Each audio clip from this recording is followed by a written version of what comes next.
because today, I think it was this morning, someone had posted in this AD&D group. She was angry over her DM because her DM would not let her cast Find Familiar on the other side of a door. She said, "There's nowhere does it say in the book, that Find Familiar is line of sight." So she was really angry, and she's like, "I know I shouldn't say negative things about my DM, but there's always that. I know I shouldn't, but." And so I was reading this post, and I'm just like, what the fuck?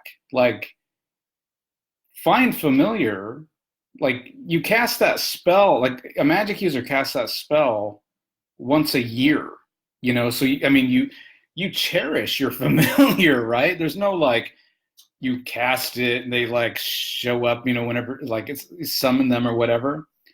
And I think what it was is it was that she was playing probably 5th edition, which is probably pretty loose with the magic. And so it was really funny reading this post. And so I actually responded to her, as did about 80 other people.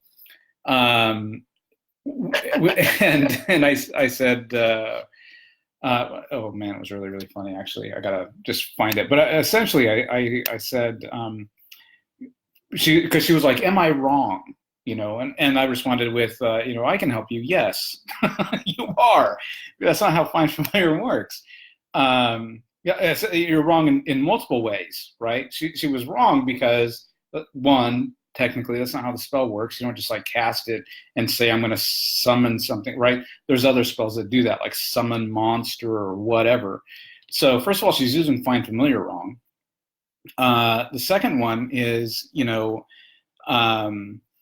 that her kind of question was, is the DM always right? And I was like, well, yeah, it's that the DM is always right? I mean, the DM makes the final call, and it's been that way since D&D, AD&D, and so forth, right? Because even Gygax put that in there in the player's handbook, of like, it's impossible to memorize all of these, various rules and to look at the rules as guidelines. And so, yeah, the DM is always right at the end of the day. And then the other thing. Toby's group. What's that? Only Dave will get that reference. Toby's in the group. Yeah, and so it's not democracy, right? And so what I told her was, I think you're playing 5th edition, and I said, but even in 5th edition, there's something called Rule 0, which is basically the DM's always right. Like if you can't figure out like what the rule really means, you always default to the DM's call on the deal. And the DM's world is going to have its own rules. Exactly. And magic works certain different ways. There's certain settings for everything that is all custom. That's what makes it unique. Right. Yeah. It gets away with double drain in mind. Yeah. That's exactly right. And so and then so part of my response was also like, if you're playing 5th edition, you're posting in the wrong group, right? This is the Advanced Dungeons and Dragons group, and she's asking a question about whether or not her DM is being fair on some rule calling of 5th edition. And as people were posting, it became pretty apparent that the Find Familiar spell has changed in 5th edition as opposed to 1st edition, Advanced Dungeons and Dragons. And then so ultimately my feedback to her was, my feedback is, you need to stop being a rules lawyer because it ruins the game for everyone at the table. And then I said, my second recommendation is, for the next campaign, you should volunteer to be the DM. And then my third recommendation to her was, maybe you should find a different game. Right? It was just like, yeah, it's just like, gosh, if you're going to have that much trouble, right? Like the whole point of the game is to have fun. But if you're going to stand up there and argue about some dumb spell, and waste everybody's time, when you're trying to play a game and have fun, I mean, God, what a waste of time. Well, the fact that she went on Facebook and actually found a group and was like, can my DM do this? I mean, that just says she's probably dating the DM. Oh, maybe. I hadn't thought of that. That's funny. I hadn't thought of that. Yeah, maybe. Yeah. I mean, Because socially and share with everyone and get everyone's opinion. That's just kind of, the world we live in too. Yeah, that's true. Yeah, Bryce, I totally agree. There seems to be this thing where it's like, if people seek validation via social media for whatever reason, right? It's like, oh, yeah. Well, that's a good conversation for another day. Yeah. So my opinion is just as important as your fact. Right. Yeah. And there's actually some really good, even some good TED Talks about.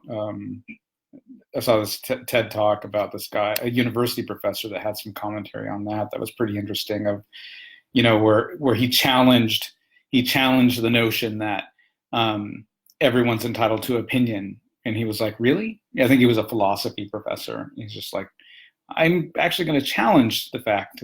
Who says everyone's entitled to an opinion, right?" And it's a short TED Talk, but it was really fascinating to watch, because it's like the way he put it, and it's just like, he's like, unless you can make an argument, a logical argument that pertains and supports your opinion, you can't, you don't really have this inherent right to, voice your opinion and force your opinion on others if you can't actually back it up with anything and with a logical argument. You can't just say, I think I feel the moon is made of cheese. Ha, there, take that. You'll never change my opinion, because you know what? Because everyone's entitled to their opinion. It's like, yeah, no, actually, no. I mean, you can live in ignorance, I suppose, if you choose to live in ignorance, and that would be the statement, but not, that's my opinion, because somebody's actually making a point. They're trying to make a point of fact as opposed to make an opinion.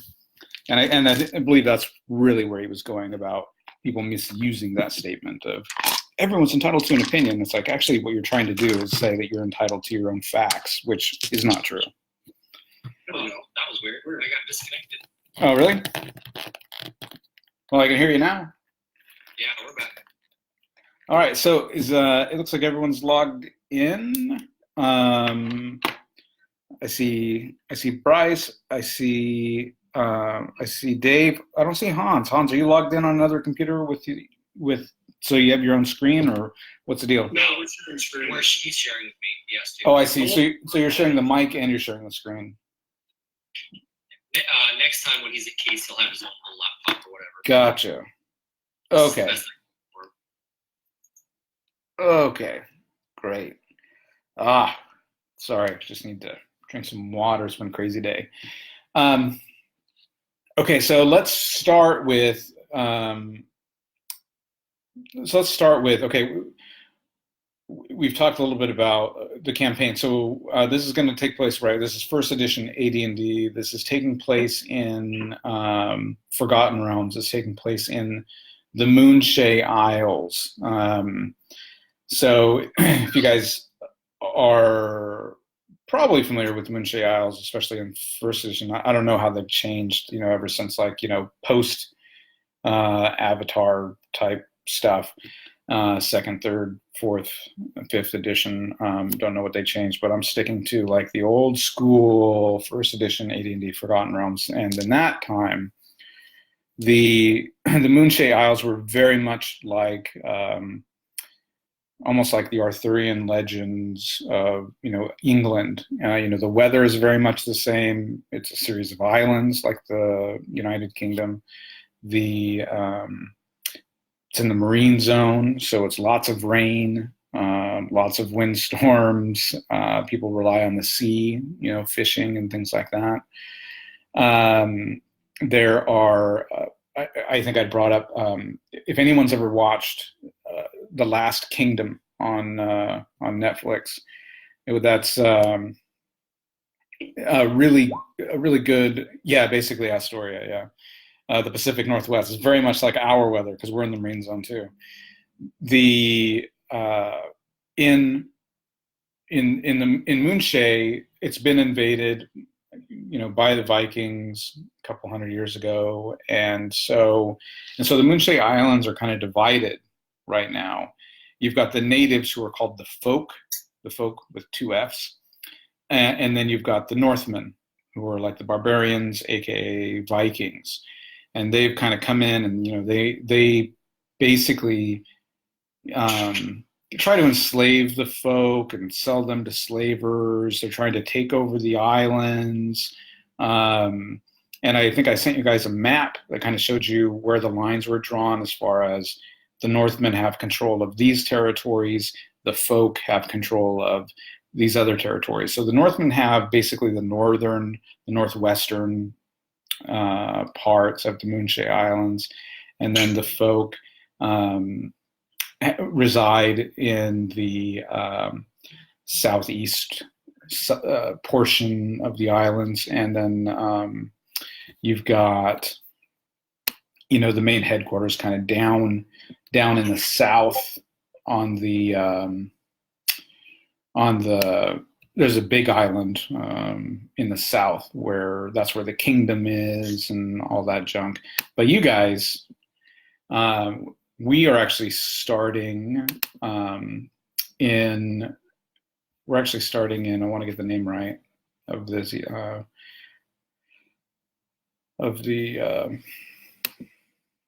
on here.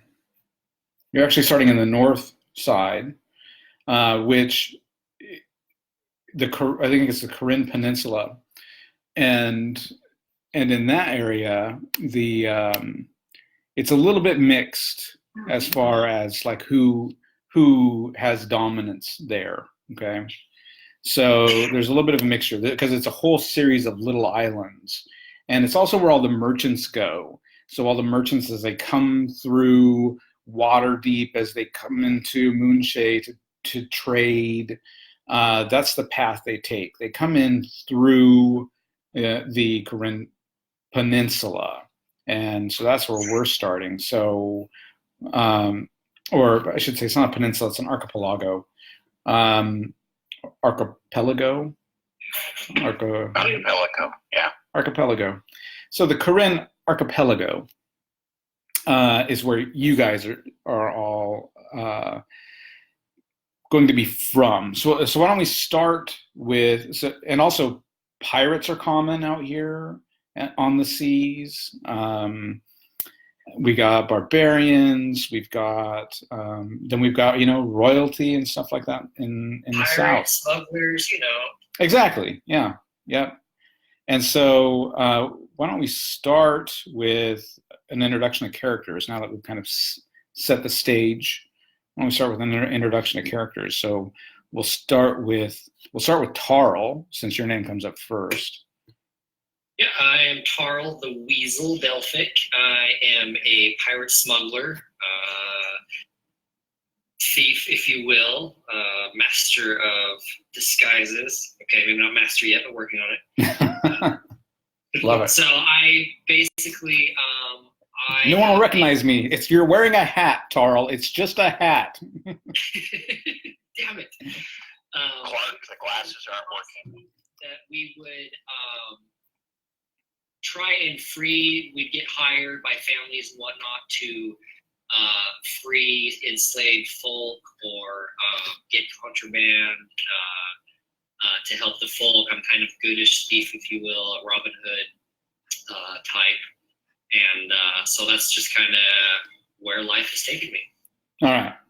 So you're kind of like you're a pirate smuggler guy, but you're kind of a good guy, but you don't want anybody to know. Right. Okay. And then Hans, your character is since you guys are sharing the screen. So I'm a Thad Getz, a cleric of Shantea, the Great Mother.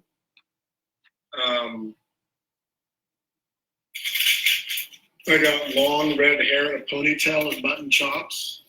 5'8", 165 pounds. I basically help gather fish for the market. So you're originally from where? I was originally from Narrowdale in the Dale Lands, from the Temple of the Harvest Moon. Oh, yeah. So you traveled quite a ways. Well, I didn't. I'm not smart enough to know more than one language, and I kind of needed to know Elven there. So the High Mother sent me out into the world. Okay. And over the years, I've ended up in the Korean archipelago, whatever you called it. Basically, just fishing and helping people out where I can. Okay.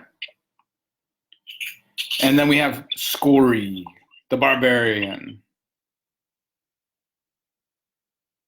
Scory. Scory comes from the north, and he's 6'3", 230 some pounds, big guy. Mm-hmm. Likes to swing a warhammer. Currently using a wooden club, though, because when they kicked him out, he didn't have much with him. So why'd they kick him out? Because he accidentally impregnated the chieftain's daughter. Ah, knocked up the old chieftain's daughter. Yeah, that's no good. And so they said, you're not good enough, not from the right family. Pretty much. So what's really driving your character? You know, what do you see driving your character? Are you trying to get back in? Are you just like, screw the Northmen, I'm going to go hang out with the folk? Are you just like, oh, to Waterdeep I go? Trying to make my fortune so I can return. And be the new chieftain. So yeah, okay. So you're like, I'll show them. Exactly. I'm going to come back with a crown on my head, and they'll all have to bow down before you. Yeah, and hear the lamentation of their women. Exactly. Yeah. It's all about the lamentation. Yeah. All right. Good. Okay. So we're going to go ahead and get started then. I guess we already have been started. So separately and collectively, you have all yarp. Yeah. Sorry. It's all good. And everybody can see the screen because this is how we're starting out on a boat in the water. Separately and collectively, you've all fallen into the hands of pirate slavers. Most of you remember it this way. You were either walking in the countryside near your home, maybe strolling home from the tavern after a night drinking, maybe you were walking down to the river to fetch some water, or you'd gone to visit some lass or lad, I don't judge, in a neighboring village. And suddenly, you heard a thrashing in the underbrush behind you, and before you could turn, you felt a wail of a blow on the back of your head, and everything went black. When you awoke, you were in the dark, tiny, stinking hold of the pirate galley, shackled by your wrists to the sturdy beams of the slave bunks. Tarl, you know exactly where you are. Well, I'm all too familiar with this. As does Corey. You're familiar with this as well because there are many, many Northmen that are slavers. So you know that, you both know that you are on a Northman boat and you've been shackled and you've been caught. Kind of a new experience for the cleric, I will say. He doesn't have a fucking clue. So the bunks are stacked like cordwood. They're about 40 other captured folk in here. You all feel really sick from the blow to your head, and the cleric just wants to barf from all of the movement of the boat as it's, all the up and down motion as it's traveling through the sea.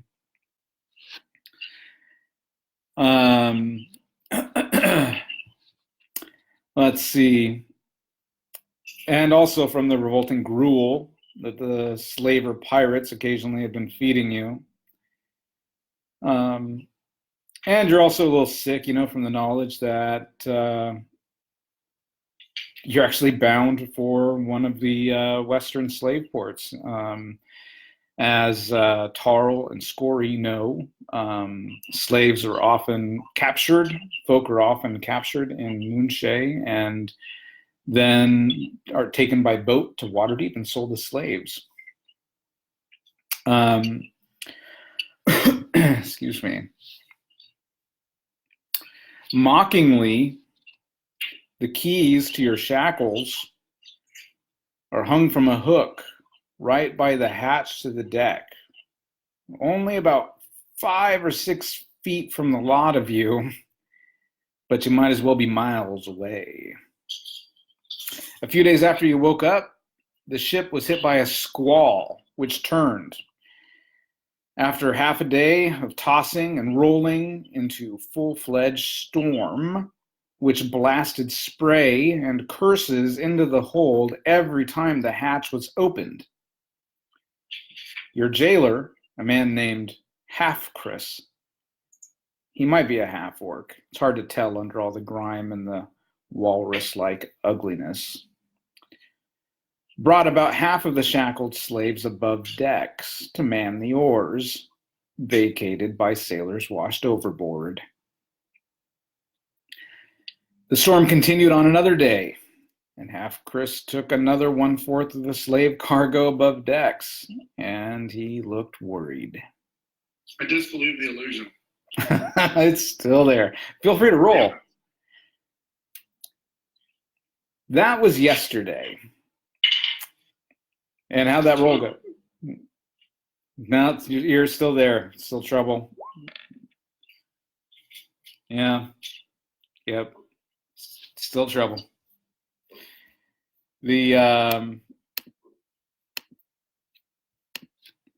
So that was yesterday. You haven't seen any of the pirates or the slaves since then. You haven't been fed. Early today, the shouting and cracking of whips indicating that rowers were being kept in line finally faded away to nothing. So right now, as you're waiting for some sign of life from above decks, there's an enormous crash, a grating, grinding noise, and a horrible shuddering of the ship around you as it runs aground. Above decks, there's the sound of snapping spars and a great crash on the deck, which you know must be the mast coming down. You're all thrown toward the bow, but are still held fast by your shackles, and you suffer more bruises to your wrists. The bow of the galley is shattered by the impact, and as the galley grinds to a halt, the bow is torn away completely, letting in a ferocious blast of numbingly cold air. How many? Go ahead. Go ahead, Hans.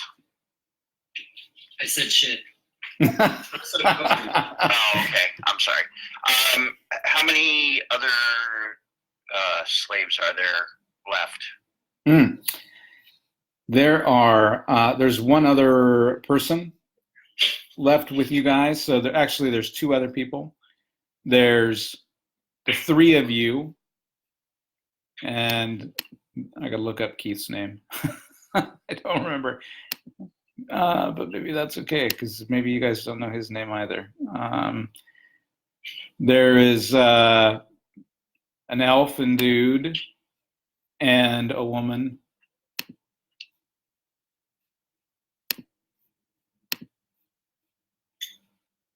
And then the 3 of you.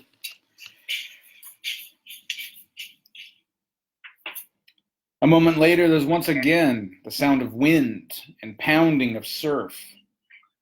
Out the open bow, you can see a section of rain-pounded beach. You seem to have run aground where a cliff face meets a cove beach. I try to pull my chain from the ship. Yeah, go ahead and make a strength check. I failed. It hurts really bad. You all hear this guy groaning really, really hard, and then ouch, ouch, ouch. Where are the keys at right now? Is that gone or? The keys are still latched above the door. Is there any kind of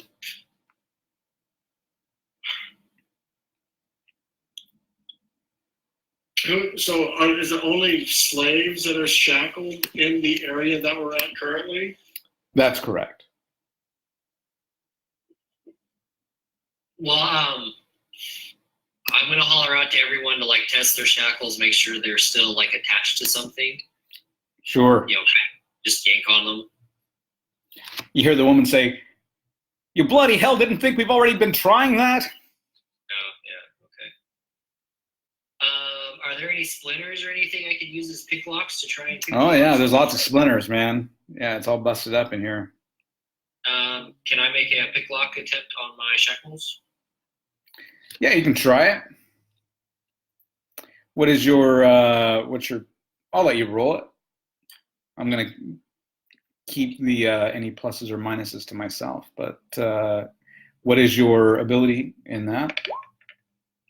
It is 30 for pick lock. I rolled a 97. 97, not no, you're just like fucking piece of wood. Goddamn thing. Won't open shit.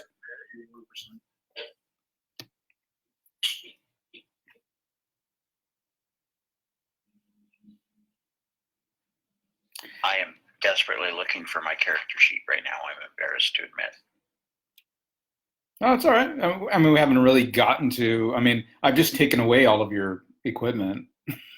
So, I'm just trying to find my strength. oh, gotcha. Yeah. Because it was fairly high, if I recall correctly. Yeah. Well, the challenge, right? Everyone is stacked like really tight together, so there's not even a whole lot of room for getting leverage enough to really even try to pull this stuff. All you're going to do is really hurt yourself. Because How it's stable is the ship? Is it breaking apart or sinking or? Have we been moving? oh yeah, it's kind of rocking a little bit back and forth, right? I mean, you run aground. Water level rising? What's that? Is the water level rising? There's water coming in, right, as it splashes, right, as the waves hit the rock and hit the boat. They, the splashing and the water's coming in. Okay, but it's not like, oh God, we're going to drown. No. Right now, no. You're just really, really, really cold at the moment. Is there anything loose debris wise? Yeah, I mean, there's lots of like chunks of debris around. So would one be able to pick up said piece of debris and throw it at the keys? Yeah, I mean, it'd be better if you get out of those shackles for sure, but you can certainly try to knock the keys onto the floor and into the water.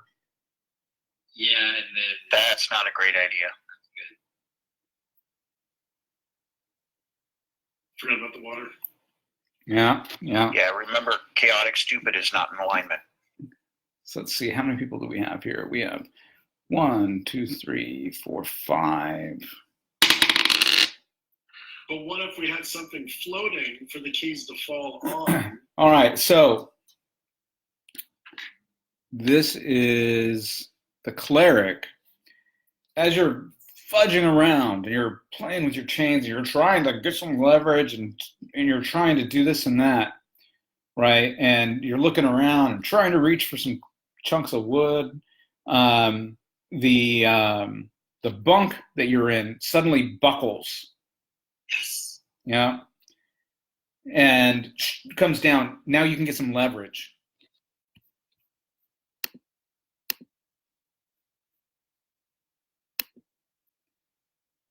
Now you can get some leverage. Can we work together? I mean, am I next to the cleric? Can I help him pull on his chain? No. Or... No. I mean, you're all generally within 5 to 6 feet of the of that area, but you kind of reach, you see that, and you're just like, oh hell yeah, right on, and you're trying to reach over, but the chains won't let you. You're shackled and they're good. What is the bunk attached to? A bunk above and a bunk below. Oh, it's only buckled though. What can I push on it to buckle it more? Yes.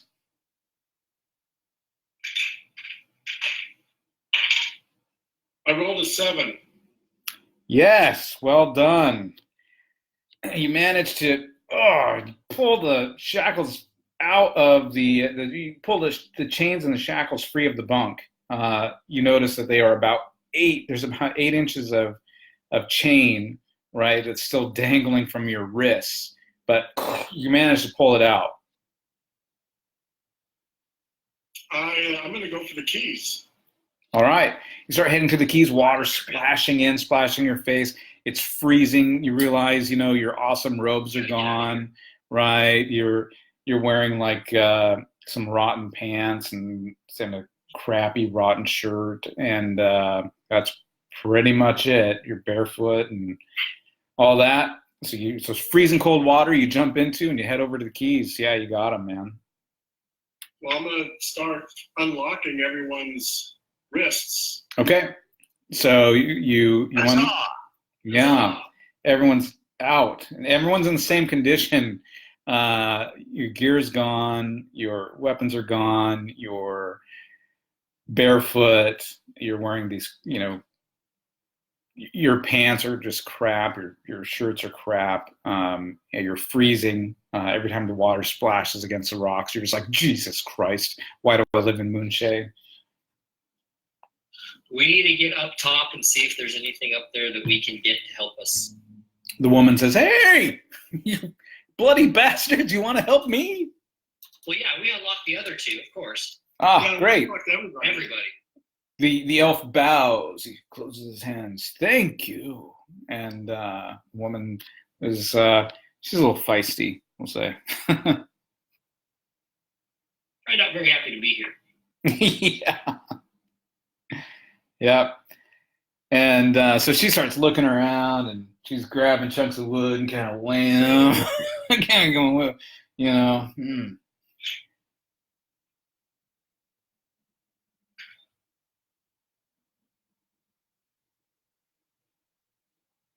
So what are our various exit options? The hole that was just made in the boat where all the water's coming in. There is the hole, the door, right? That Half-Chris would use to come down and torment you guys. And those are really your two options for exit. Well, I'm gonna keep, like, even though the shackles are off, I'm gonna keep the chains. Yeah. And I'm basically gonna kind of wrap them around my fist. Yeah. Yeah. You're kind of like, I think I got a flail here. I don't know how to use a flail. That's okay, but you're just like, I think this is what a flail is like.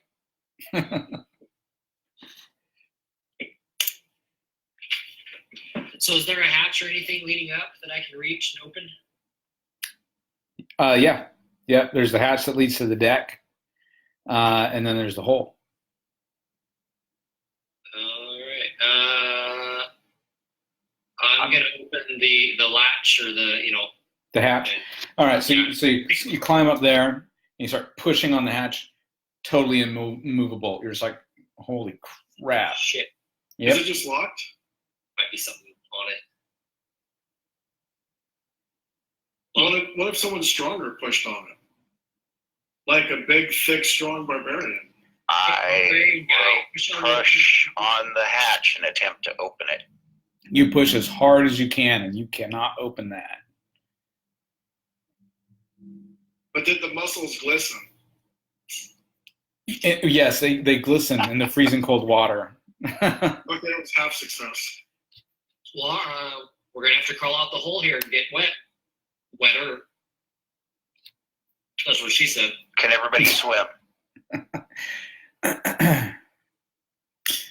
Well, Is there as you anyone walk, who's going to drown crawling out of the hole in the boat? yeah. Well, as you walk to the hole in the galley and you look around, I mean, as soon as you walk up there, water splashes in your face, and this Yeah. bone-chilling cold air. Don't they have mattresses?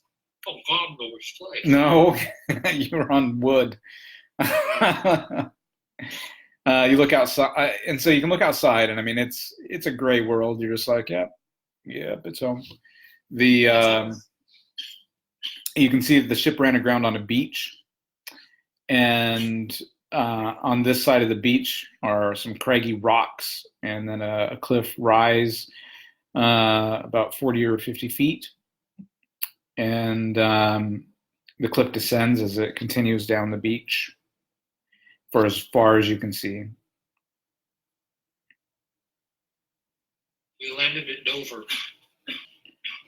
I was going to say Manzanita, but either way. Yeah, yeah, you get the idea. It's the Pacific Northwest. Does it say Peter Ardale on the side of the ship? No, it does not. That would be funny. Are you editing this podcast thing, or just streaming it, or what's the plan with that? Oh yeah, so so kind of my plan was to just stream it out to Facebook. I think is probably the best option. Twitch, gosh, I would love to do Twitch, but you almost have to have like a second dedicated computer with the hardware requirements for it to run properly. I tried running the software myself, and then my MacBook just was hot. Holy crap. After like 2 minutes, it was just like, yeah, it was very, very hot. And I was like, oh crap, that's not going to work at all.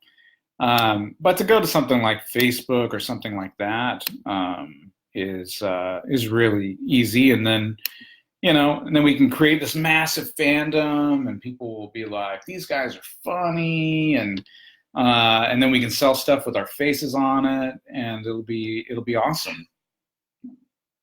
Okay, I just wanted to make sure if I made an off-color comment. Oh. I don't. I think that I think everyone. I like goats.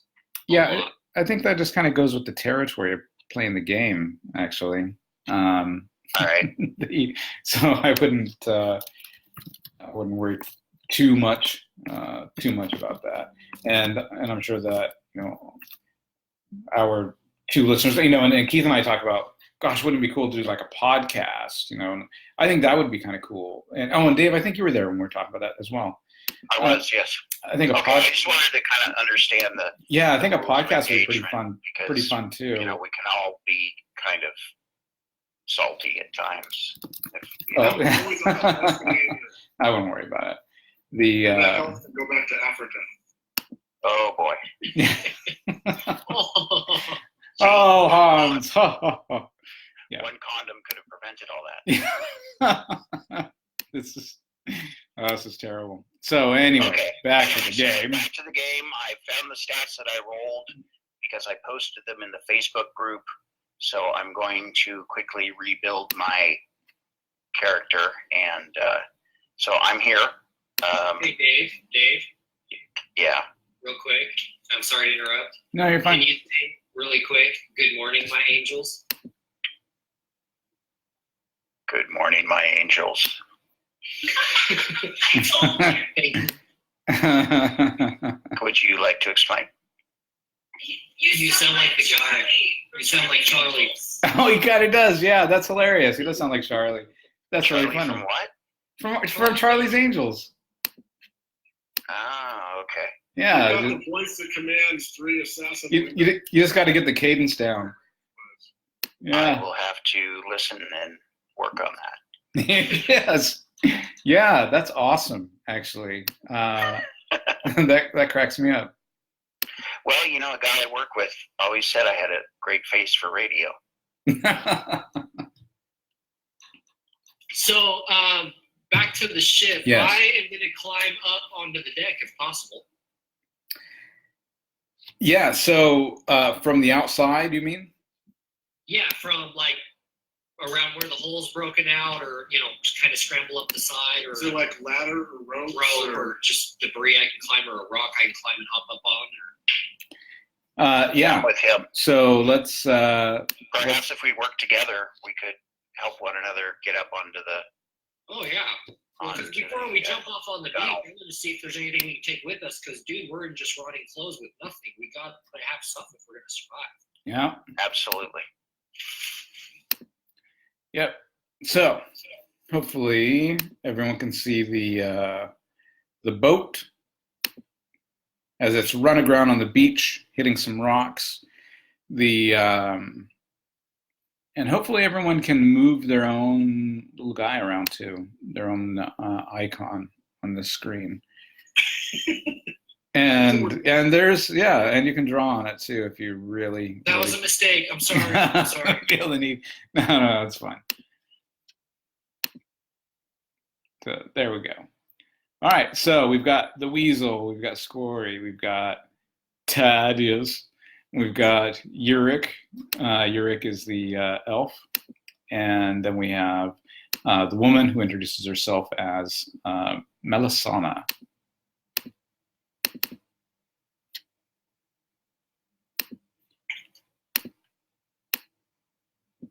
Right over there. Could you ping my character? Yeah. Which one's me? Okay. Oh, okay. You want to give me control of Hans's character also? I'm having a hard time moving it with my mind. Oh. That's right. Sorry, I forgot. It's okay. No, that's cool. Let's. There's no trouble. While you're setting up control, I can't move Scory either. Okay, let's do this.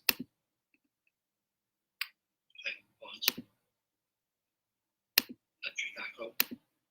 That's your hip points. Hit points is actually mine. Yeah, but upside down. And I'm going to go ahead and give all players control of Keith's character as well. So he's just kind of following everybody around. So we are inside, and the hole is over here. That's what your armor class. Armor class is 10 without my armor.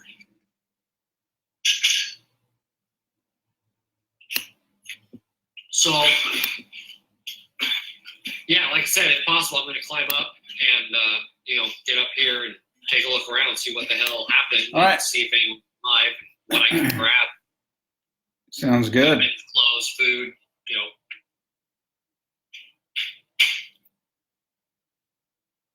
All right, so you climb out through the hole, you jump out through the hole, get down onto the beach, and you want to climb up the rocks and the side there. Go ahead and roll your climbing.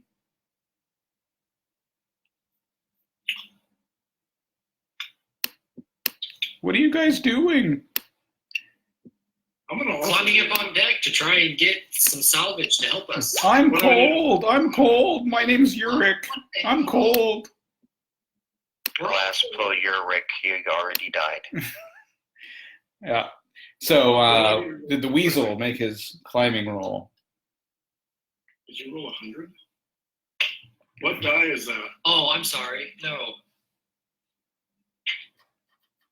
It's a D100? 80. My skill is 85.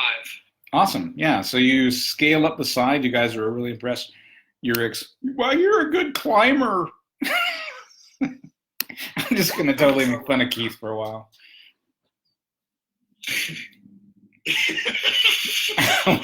What? I don't understand what's. Like that. So you climb up on the top. You can see that the mast broke, and the mast is sitting over the top of the hatchway. Uh-huh. And then you can also see your favorite person staggering down the beach to the north of you, Half Chris, your jailer. There he is. Yeah. That motherfucker. Yup. There he is over there. Well, he appears unharmed. Well, he's staggering around. He's hurt. Might be injured. Seems to be throwing his arms around like he's swearing at nobody there.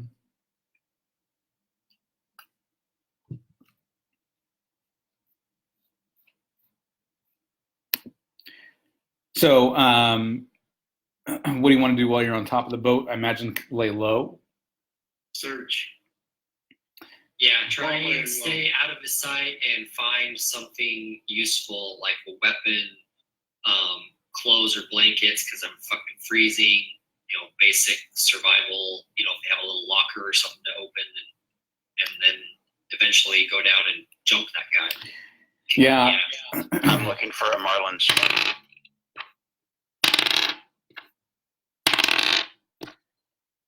So as you're looking around, you find very little in terms of weapons or gear.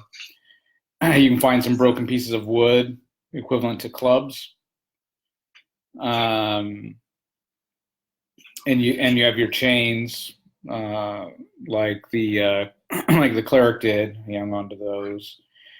You can't find any blankets. Can't find any boots. Can't find any cloaks. Okay. Well, we're gonna have to go talk to this guy and find out where the fuck we are and what the fuck we can do, where they keep stuff on this ship, see if he can help us outfit and point us in the right direction. All right. Well, Let's grab our clubs and jump off the side, screaming like savages. You should be good at that, Scory. Gar! I just meander off. and these two they just went down. They just went down the through the hole out onto the beach. Can the mast be slid down like a fire pole? No. Oh.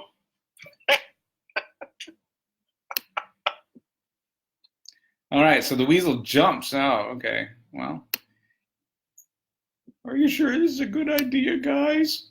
Shut up, you stupid elf. We don't know where we're at or what we're doing. We got it. He has info. Plus, I want to kick his ass anyway because he treated us like shit. All right. So Thad or Tad, are you jumping off of the side here as well?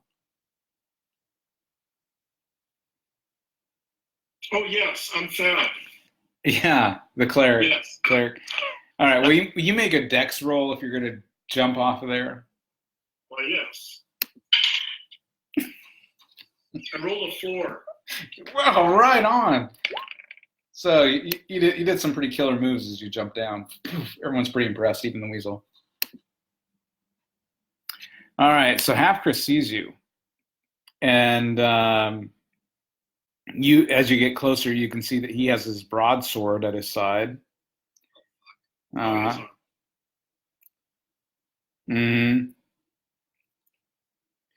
And he's a half-orc. he starts walking towards you guys. As soon as he sees you, he's like, starts shaking his head, pulls out his sword, starts walking towards you. I command him to stop. You shut up, you piece of meat. No, that's a spell. Your spell is you telling him to shut up? 1 inch. I don't understand. You have a 1-inch spell to tell him to shut up? No, it's the spell command. Use a single word. Yeah.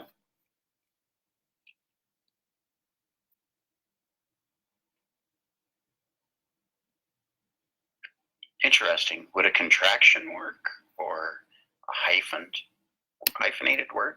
No.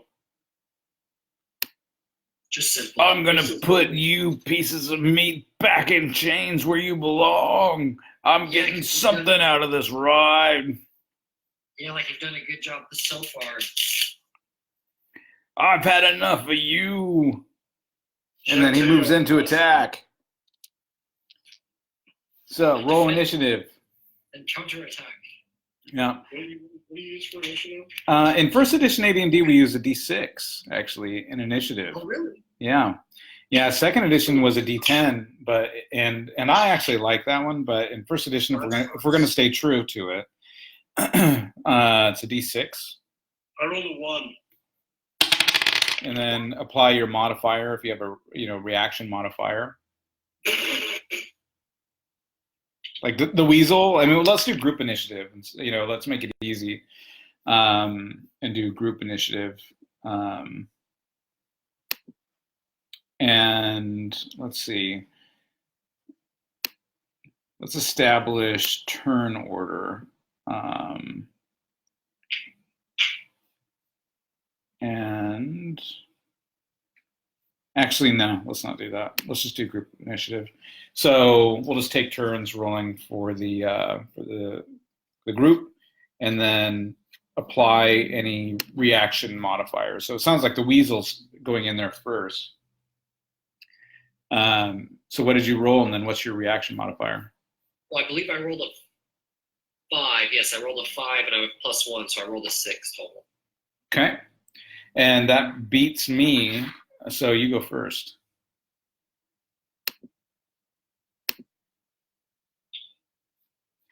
All right, well, I'm going to club him. Okay. Go ahead and swing your club.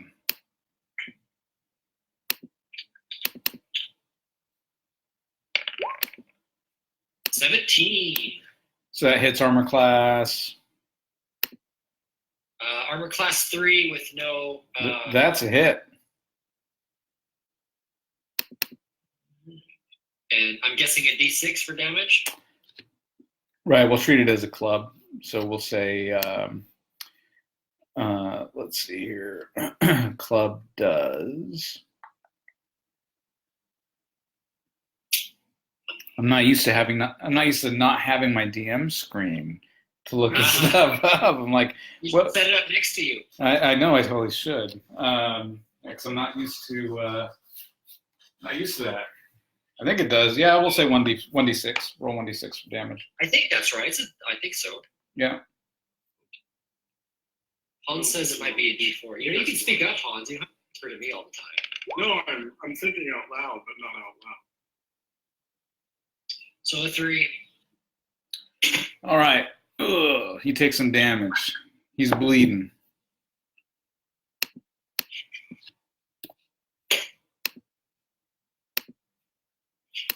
Hans, do you want to cast your spell, or Scory, you want to do something? I rolled a 1. Or do a group initiative? Oh, okay. So we're all just piling in. Yeah, exactly. So whichever order you guys want to go in, usually it's like around the table, but we don't really have a table. So start with Tarl, then we'll do, is it Tad or Thad? Thad. Thad. So Thad, now it's your turn with your chains. I guess I'll chain him. Okay, so swing to hit, and tell me what armor class you hit.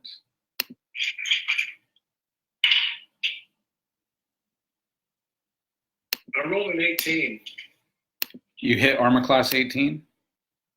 No, that's my die. I don't know. I don't remember how to do 2 hit in first edition. Okay, so so what you do is you take your THACO, right? That's what it takes to hit armor class 0. So your THACO is 20, right? Oh, okay. So if you rolled a 20, you would hit armor class 0. I hit armor class 5. You hit armor class 5? Yeah, I rolled a 15. All right. And you hit. So go ahead and roll damage with the chains. Because they're not really flails, we'll do 1d3 points of damage on the chains. 2 points. All right. You hit him good with the chain.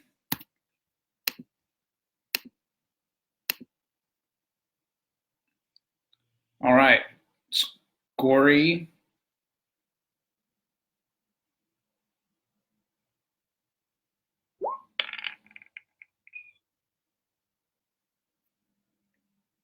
Okay, so Yield sub. AC 9. That would be armor class 9. And so that would be a miss. okay. And Melasana's just gonna kind of move out of the way, and Yurik is just like, I didn't pick up anything. So, let's see, 1, 2, 3, 4, 5, 6. Your weasel sounds more like Pauly Shore. What's that? I would think you're the weasel. No, Yurik and the Weasel are two different people. Yeah, they're two different. Oh, people, I'm yeah. sorry. Okay. The Carl, everyone calls me the Weasel. all right, so half Chris is going to go after the weasel, and he definitely misses with a 2. And now it's time for initiative again. So someone else roll initiative. Probably Thad. You went twice. You went second. So I go first, and this time he's going after. Oh, he's still attacking the weasel. I'm dancing. Ah, god dang. All right, that's a miss with a 3. Your turn. Starts with Thad this time. I will chain him again. Armor class 18. No, it's definitely a miss. Watch where you're swinging those things. Yeah, no kidding. I got so excited when I connected the first time. All right, so Scory's turn. Oh fuck. That's a fumble. And I've got my fumble die right here. And we've got knocked out. You swung and hit yourself, and you are unconscious. Let's see here. We are going to... Apparently, chaotic stupid is an alignment. Yeah, and you are going to take 1 point of damage. And you are down for now. And so now it's the... Well, you're no longer a threat to the half-Chris. That's true. Yurik and Melasana are still going to hang back, just kind of watching from the sidelines. And now the weasel's turn. Okay. During this combat, like on this, can I work behind him and do a backstab, or is he? Or because of his awareness, He's aware of you. Yeah, there's no backstab opportunity here. It's been a while. Okay. I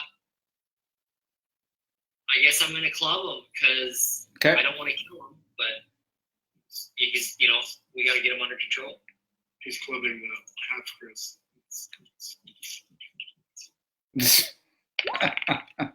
Oh crap! Fuck. That's a miss. You learned that by watching me. We started so good. Yeah, that was We decided to was a close miss. our eyes and swing. We got overconfident. Yeah. All right. So now roll initiative. Corey, your turn.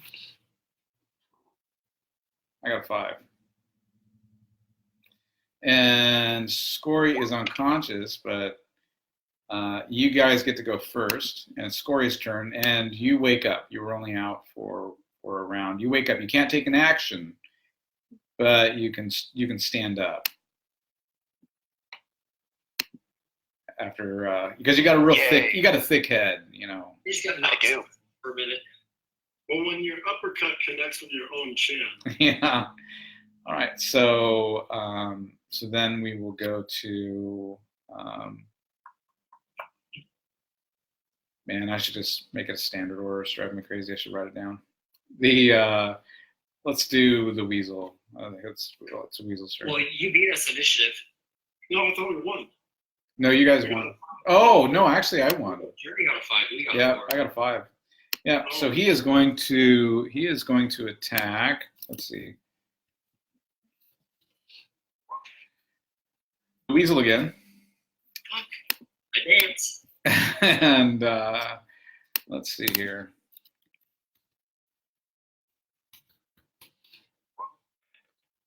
God damn it. That's a miss. So now it's the weasel's turn. as Scory is recovering. Yep, I am gonna club him. Okay.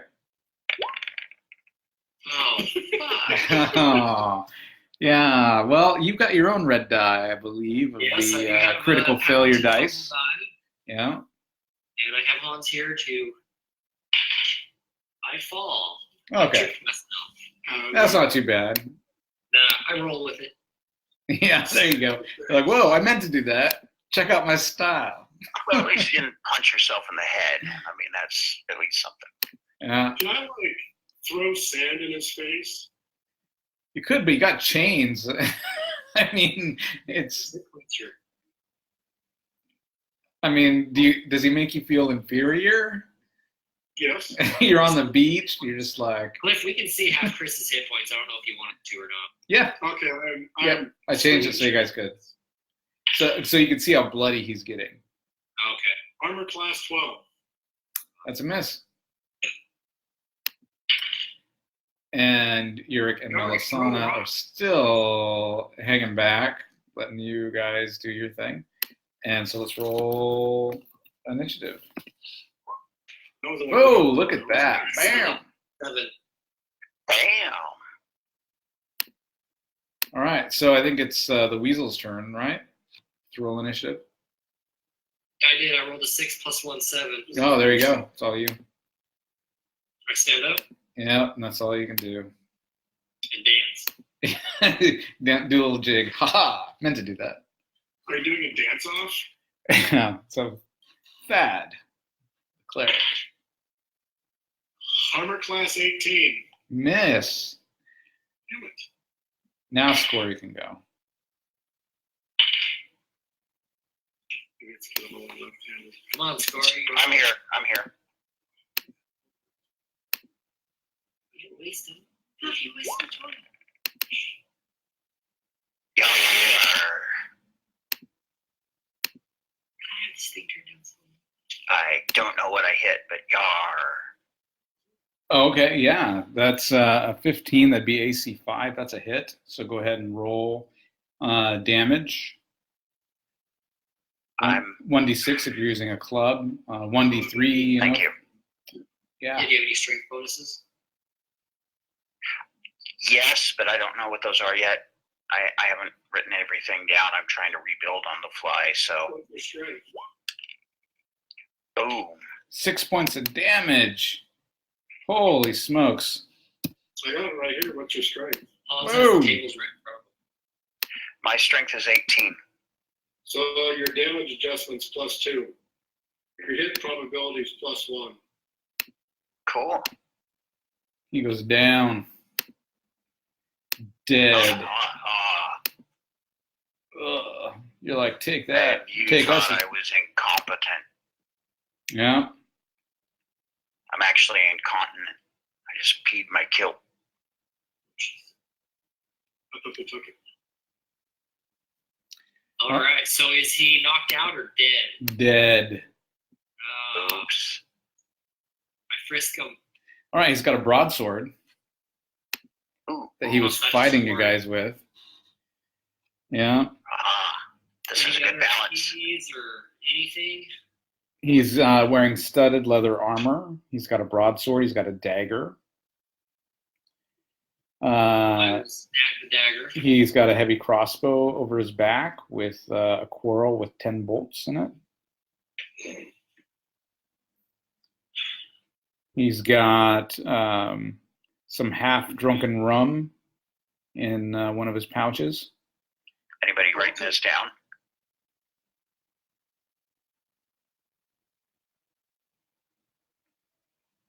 Yeah, I mean, who wants what? What kind of comes down to? Well, I'm grabbing the dagger straight off. Is he dead? He's dead. He's dead, honey. Oh, was that Keith? Sorry. Yeah. You're That's okay. I'm used to it. Still can't grow facial hair, huh? I gave half Chris back his keys. Okay, broadsword, studded leather dagger, crossbow with 10 quarrels, half drank skin of rum. Yeah.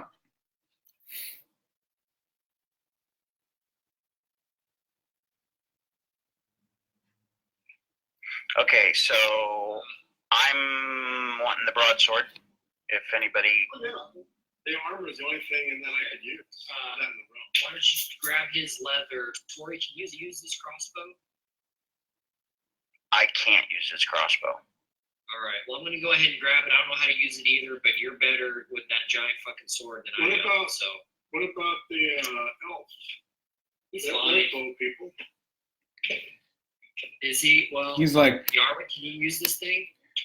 I don't know what to use. well, I could, but I would just like it if you guys, you big boys, would protect me. Yeah, that's what I figured. And Melasana, I'll protect you. Don't worry. Yeah, she says. I guess we let Wyrick carry the She goes, well, skin of rum. she goes, I must say, you guys are tougher than I thought you were. I thought you guys were gonna be dead in 5 seconds when Halfgris came down there. So Never underestimate the weasel. clearly, so look, allow me to properly introduce myself. I'm Melasana. I'm the daughter of Melchris. As you may probably know, Melchris, the merchant, the guild master of the island of Ventress. Maybe you've heard of it. Anyway, my father, would certainly pay a rich reward for my safe return to Ventress. I'm just saying. I'd like to, you guys watch my back. I can, help you out. A reward, you say? Oh, honey, you didn't need to say anything else.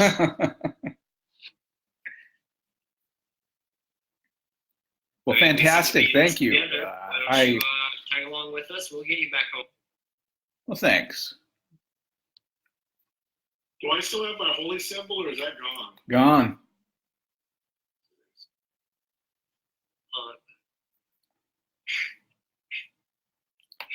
All right. So, as you're standing over the dead body of Halfgris, the clouds are getting even darker. It's starting to rain a little bit harder. It's really, really freaking cold. It's your, typical Astoria weather. Can we tell where we're at in the wall? I mean, just the local knowledge. Do I have any idea where we might be? No, I mean, there's a lot of islands out here, and so it's really hard to say. This one is definitely archipelago, though. We're not like towards Waterdeep, right? Correct. Yeah. You're definitely still in Moonshay. You can tell that. Okay. And yeah, and so freezing winds are starting up.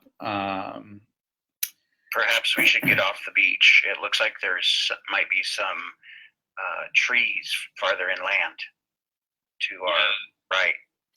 Yeah, Yurik says, cold means death. Should I hop up on the boat one more time and look around? We must find warmth. Maybe we can find a sail or something that we could repurpose into a shelter.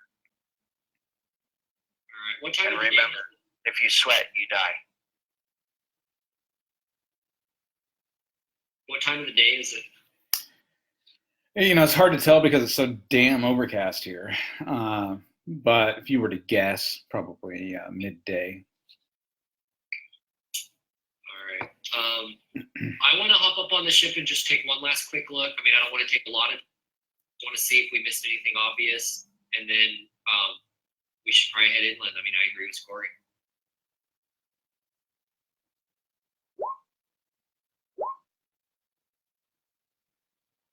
Yeah, I mean, rope,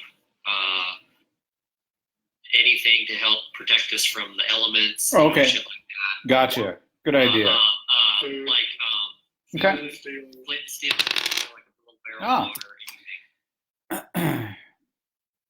So Did anyone grab the rum? you find 4 broken barrels of spilled wine and ale, in the aft hold. There's dozens of sacks of grain that are now soaked with wine, ale, and seawater. That's no good. Yeah. But the sack could be empty. Sack's dry. And you do find a small chest in here that appears to be undamaged. Oh, All right. I grab it. Is it open or locked? Let's see here. It is not locked. Okay. I'm going to pull it off the ship and go show everyone else. Okay. Hey guys, so I found this chest while looking around, and I go ahead and pop it open. All right. Inside, you find a scroll in there. And you find several scrolls, actually.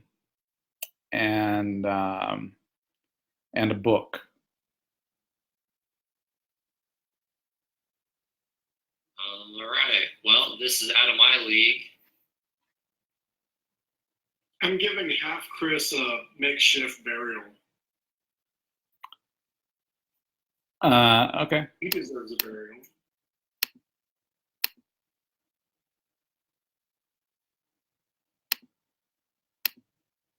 He is now buried in the sand. Nice. Okay. Yeah. Okay, but no tarp, no sail, no Nothing usable. Yeah, nothing that I could use. no anchor rope. Not that I could get to. Yeah, I mean, I don't want to be up here all day. We're going to waste all day. Sure. All right, let's head inland. While I grab up the scrolls and book, I just shove them at Yurik says, "Can I look at those?" Yeah, go ahead and hang on to these. You're not doing much else. He looks at it. He's like, "This isn't any language I know," and he hands it back to you. Is it in common? I look at it. You can see it, but it's not written in common. I know Elvish and Northman and Thieves Camp. You take a look at it, and it is written in Thieves' Cant. Oh, okay. It's written in code. Hey guys, this is written in code. I think I can figure it out. What is it? As you start reading through it a little bit, you can see it's the captain's log, and he just wrote his log in Thieves' Cant and did all of his navigational charts also in Thieves' Cant. Okay, those are the scrolls. Yeah, on those scrolls, and it's the charts are showing, that you were heading northeast out of Moonshay towards Waterdeep is where you were headed. Ooh, shit. All right. So, can I tell where we're at on the map? Based on the annals in the map? No, can't tell. All right, guys. I'm gonna need some time to kind of study this and kind of look it over. And the book, Yurik is like, I can read this book. This is spells. Okay, is that what you do? Go ahead and take it, man. I don't wait for it. Yes, I study the arts. Not like theater, but magic. You sure it wasn't theater? You look like you're in theater.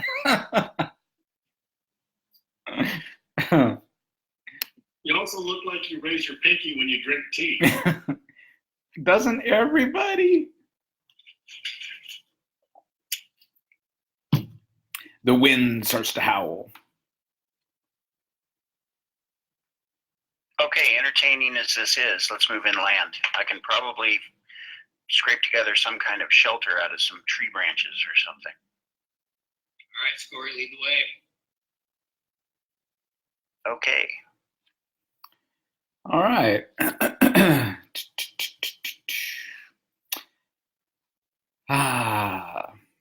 So you climb over the low cliffs on the western edge of the bay, seeking shelter. Once there, you can kind of get a look out at the island, and it's certainly not a good look. dim from overcast skies and blurred by the rain. You can make out some details. The island's very, very hilly. There's a whole ridge of mountaintops. It's you can see. So, go ahead. small island, large island. Any signs of like a stream, fresh water? Village. No, you can't. You don't really see any stream or anything like that. There's definitely not much green to be seen, except for the some common scrub growth. But the island seems to be totally lifeless.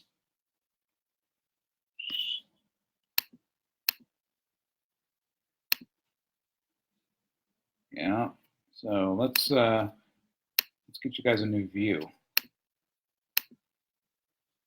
Isn't that lovely? Yeah, it's not. So yeah, it's great. Doesn't it look great? Don't you just want to settle down here, raise a family?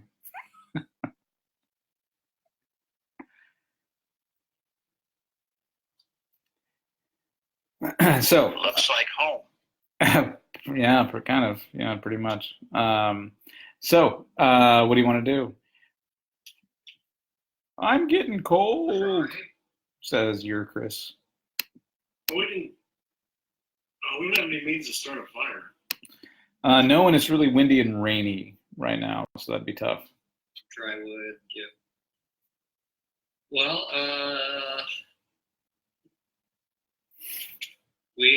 don't know what to do other than walk around the island or try and see if there's any trails leading inland or something. Does anybody have I know we did secondary skills. Did anybody get sailor? Oh, I got no skill. No, I have fishing. Fishing. Fisher and netting. Okay. What page is the list of skills on? It's in the DM's guide. Yeah, it was in the DM's guide. I posted it on the Facebook page. Oh, right. Okay, Yeah. hang on. Sorry.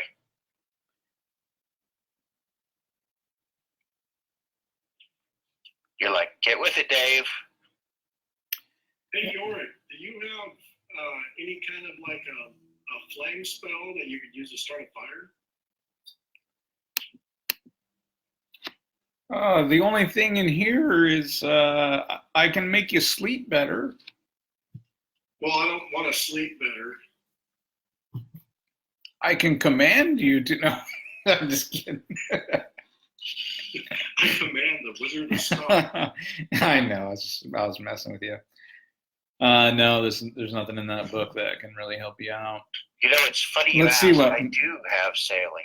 Okay, well, with sailing as a Trevor. Northman, with the sailing skill, the prevailing winds for the storm are out of the northwest. This is storm season, and most storms blow in and out of the northwest. If there is a port on this island, you know that it's likely to be on the slightly more sheltered eastern or southern coast. I shall share this information with the party. All right. Well, we need to go that direction because we can't make it on our own very long if this place is deserted. All right, so you head out. So not long after heading out, you're walking along in this depression between two large hills, and after a few minutes of walking, you become aware of a noise, a very faint noise, like grunting voices and steel clanging on steel. It's barely audible over the noise of the rain and the wind. Seems to be coming from your left. I'm going to use my hear noise skill and see if I can pinpoint more exactly what it is. Like if we got some wild boars on our hands or something. Sure. Go ahead and roll it.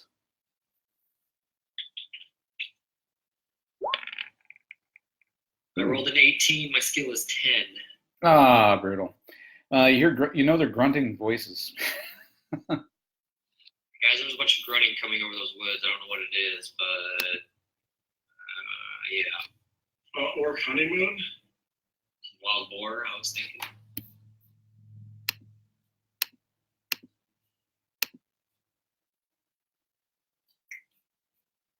Score, you want to go rustle them bushes over there? I can go look and if I can. Oh, I'm going to. Well, shit. I don't know what my skill is because I'm still what my skill level is because I'm still putting everything together. But I want to use my trapper skill to determine if I'm hearing just random animals or if it's people or hominids, I guess. With all this noise, you'd have to get a little bit closer to get up on, hung up on top of I'm that not a hill. very And sneaky person is the only thing I'm worried about. But I'm going to try and get close enough to tell what's going on. Okay. Without disclosing where we are. Okay. That's not good. Let's see, where are you? And do that, and do that, and do that, and do It's hard to see. that. It says it down there too. All right.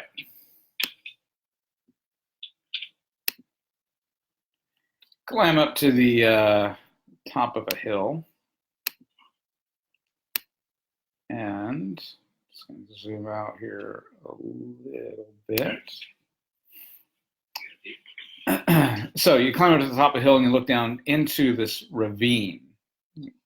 And below you, there's this ravine that's separating the line of hills from the next ridge. And there's a battle going on down there. It looks like a dozen goblins and half a dozen orcs going at it pretty fiercely. The goblins are fighting with bows and spears. The orcs have axes and pole arms. One of them appears to have armor too. Most of the fighters don't have any sort of armor, but all of them have cloaks. About 50 feet behind the line of orcs, there's someone lying in the ravine. Looks like a human male, a white-bearded old man wearing tattered robes. He's lying down, twisted over to watch the fight. His arms are behind his back and look as though they've been tied.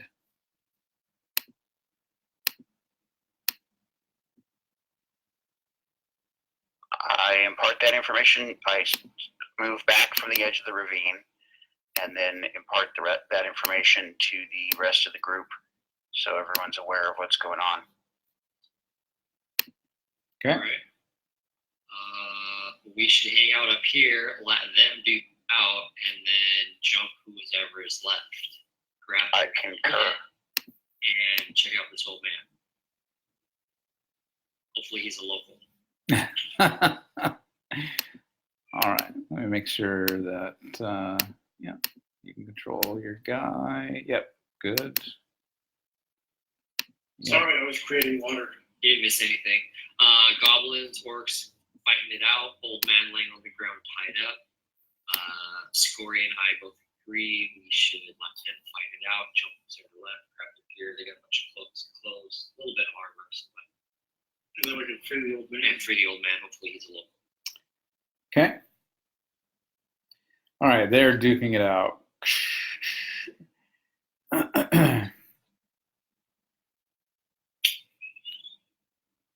All right, we got some people going down. Clashing of weapons. Let's see here. Ching, ching.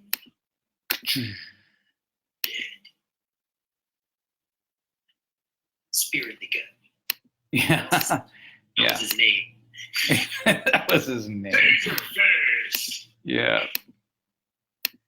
Yeah. Yeah.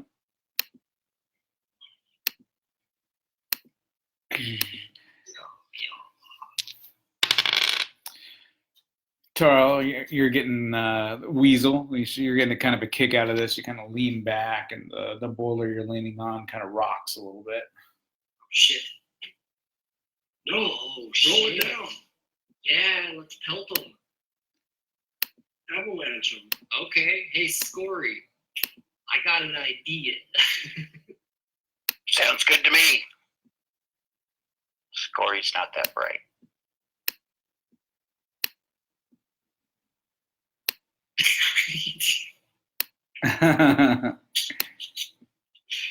It's like watching an old Atari game. Yeah, right. Who's in the back there? No, here. That's probably their leader or something. Yeah, he's the All guy right, in the armor. let's- Get bunched up. Push this rock down. Yeah, it's like bowling for dollars. Let's I'll come over and help, and let's roll this rock down the hill. All right. See if we can get a strike. Okay.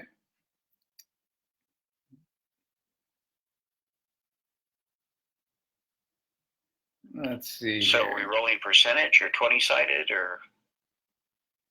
We're just pushing it off. Yeah. Okay, so yeah, if you want to push the boulder, then do a bend bars, open doors. Let's do an open doors roll.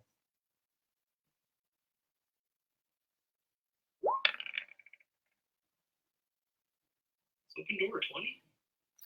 It's No, it's I'm listed sorry, under. it's It's on the percentage. character sheet. It's listed as. OD is a number. Percentage is bend bar lift gates.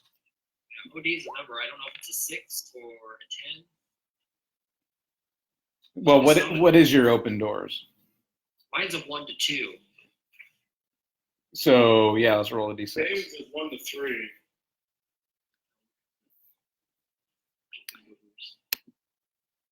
Yeah, we'll say it's D6. a d6. Yeah.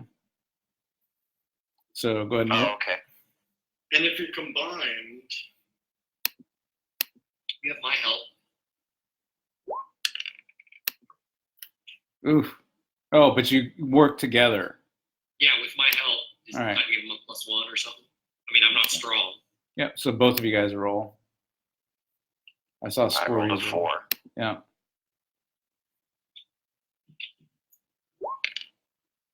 I got a 2. I need a 1 or a 2, and I do it. not you do that by yourself. Yes, look at that. Smash, smash.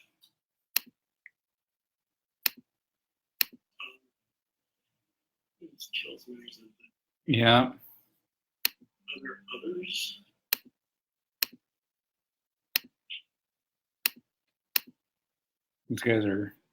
These guys are shocked. What the? What's going on up there? You know, I mean, we try and duck down and hide. You know, want them to keep fighting. Obviously, the storm made the rock roll down the hill. Just random act of nature, man. It happens. So do bolts. Bolts happen from crossbows. Yeah. Oh, look at me. I have it, but I'm not good with it. I'm gonna buy in my time.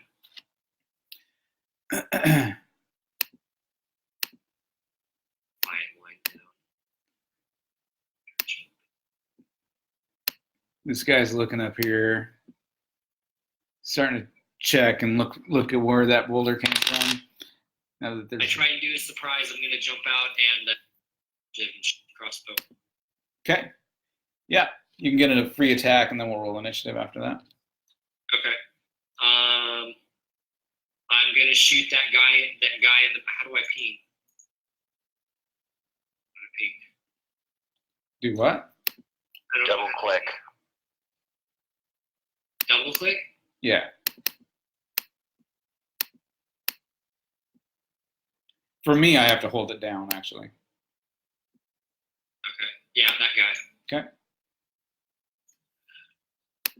I need a tutorial. I'm just learning by watching you. From you, all right. I learned it from watching you. Armor class 7, and I have no skills, so I don't know what kind of penalty that is. That's a miss. You barely miss him. It's like, what the? Yeah, so now we'll roll initiative. Hey, look at that. Bam. Who wants Okay. to go first? We go second.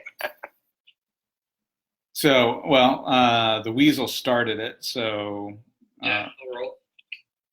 you also get a bonus, so, yeah, no. Oh, I keep forgetting to add it. Yeah, just a 2 build. All right, let's take a look here.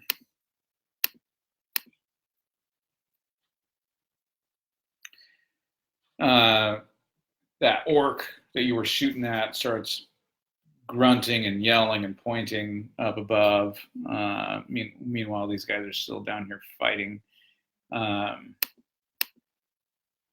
This goblin. Give up, Anakin. We have the high ground. This guy, he's like, "Rrr."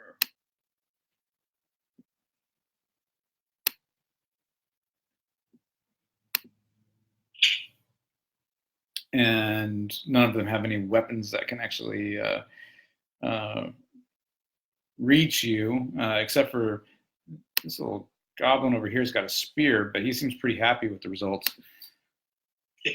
So now it's your turn. We have an ally and an enemy. I'm gonna just shoot another bolt Okay. at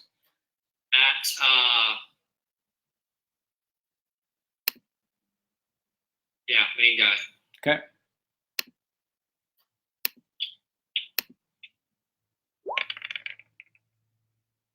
Brutal. Oh, Bitch. that's not good. I hit myself. Okay. You're like, Ching! Yeah, hit yourself. Go ahead and take 2 points of damage.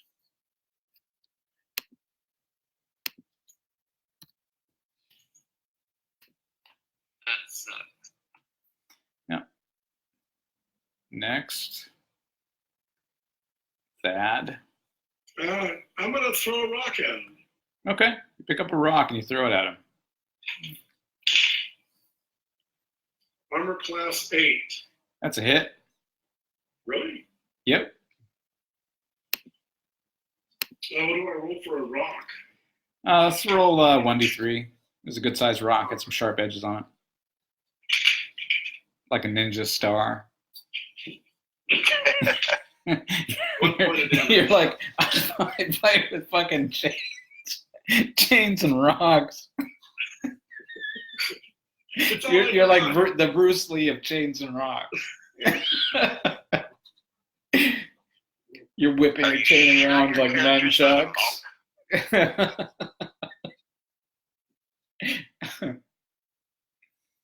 All right, so how much damage did you do? What Shantae provides. Yeah, so roll damage. I did 1 point of damage. Oh, okay.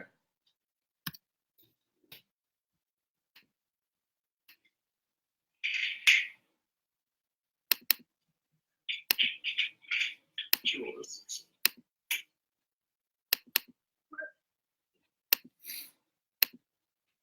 I don't know, it was 2.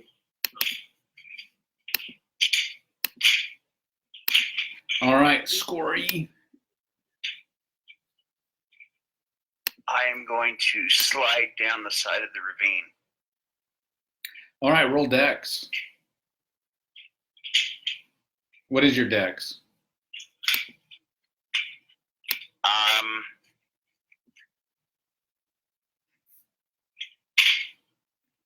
My dex is 14.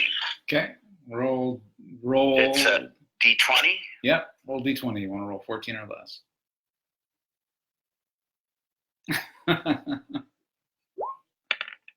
There you go. Rock.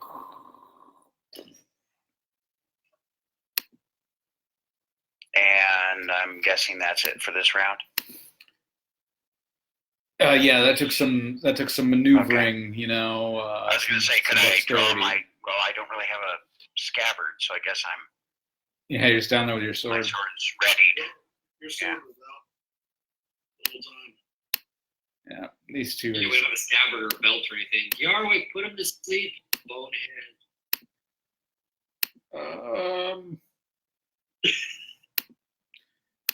I haven't memorized that spell yet. Yeah, he memorized it. All right, so roll initiative. You fine. 6. Hey, all right. You beat me. You go first. I throw another rock at the leader. Okay. Armor class 9. Miss. And Scory. I'm going to. Am I close enough to hit, or do I need to close Yes, with my yeah. enemy? All right, I'm going to attack. Yeah, you are 5 feet. Close enough to attack.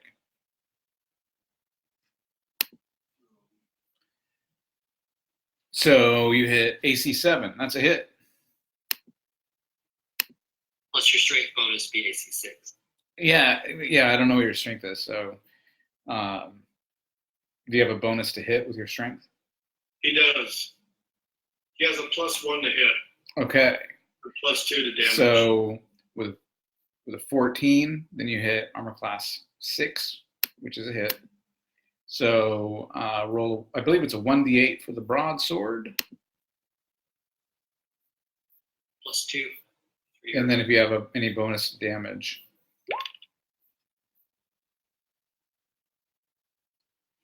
Yeah, actually damage is 2 to 8.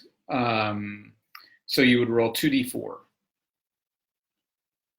And then add your bonus.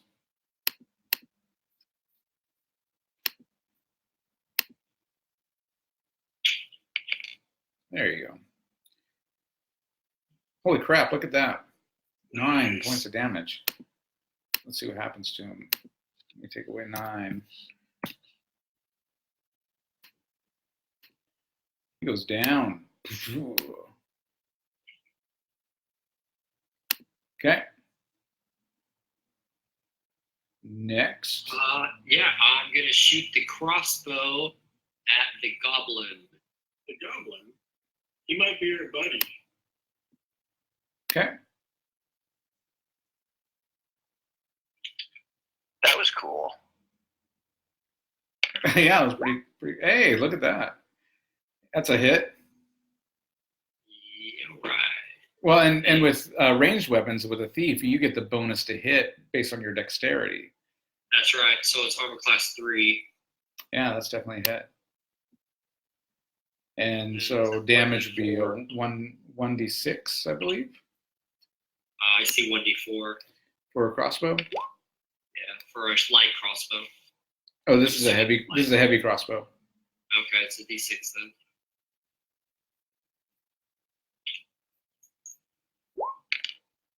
Can I take the d4? Re-roll that. Oh my god, that's so sad. There you go. There, better. See? Back to the beginning. Yeah. Ugh. He goes down. Right through his brain pan. All right. Melasana and Uric are staying back. And yeah, so they're staying in the back there. So I believe you guys won the initiative, so now it's my turn. This guy, he starts heading this direction. He picks up that spear. That's his action. And now we roll initiative again. Your turn, Scurry. Okay.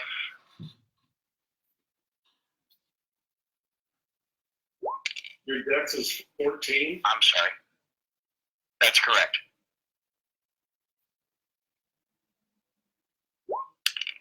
No reaction adjustment. Yes, that's me. All right, so I just derped out. he is going to try to throw that spear. I dance. Let's see. I guess I got two choices here. He can see the weasel and he can see Scory.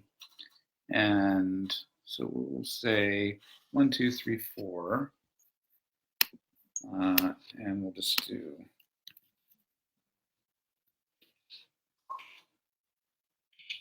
Four is for Tarl, the weasel. You Right. hit at mine. He is going to throw it.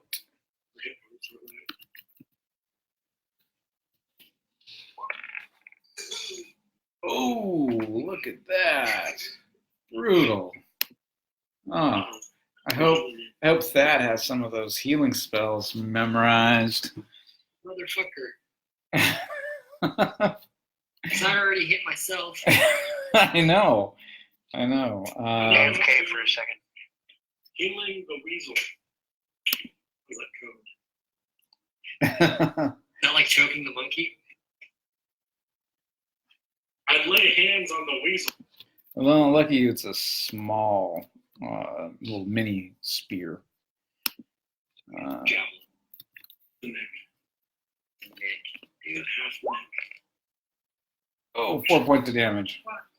I am unconscious. Yes, you are.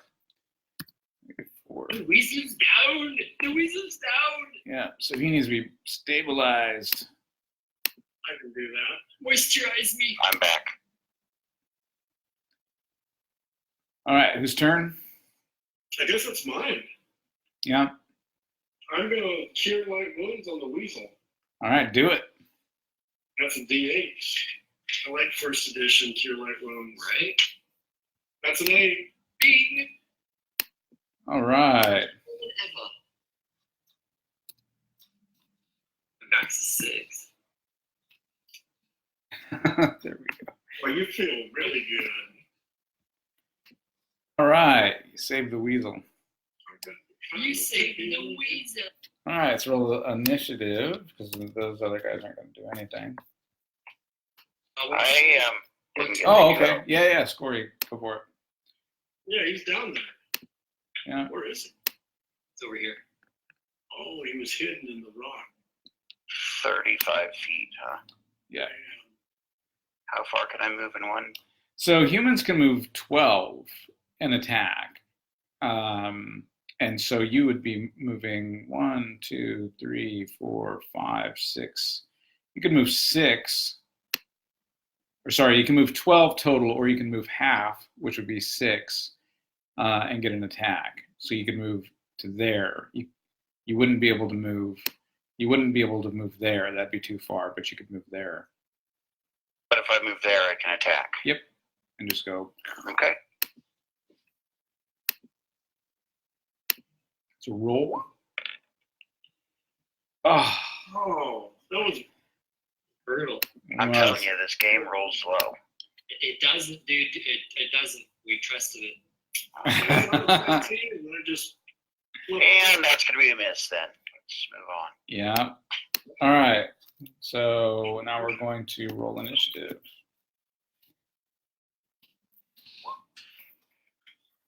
Oh, look at that. 3. You can beat that. 4. Push. All right, you guys can go first. All right. I'm gonna stand up. Can I stand up and slide down, or just stand up? Sure, you can. You're a pretty dexterous guy as the weasel. Just I just make kinda roll a over dex the check. side, basically. Yeah, roll a quick dex check on that. Okay.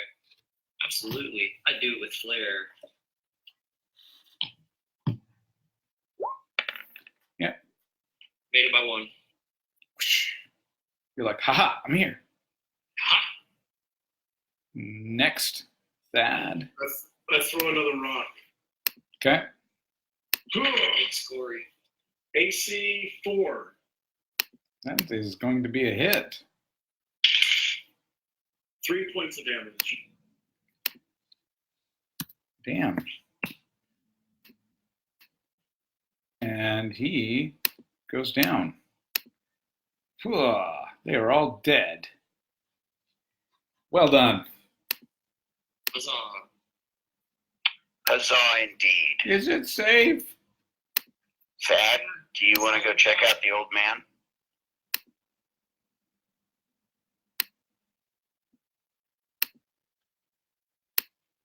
I'll go check on the old man. Okay. Is Great. he conscious? Oh yeah, he was watching the battle with his hands behind his back. Yeah.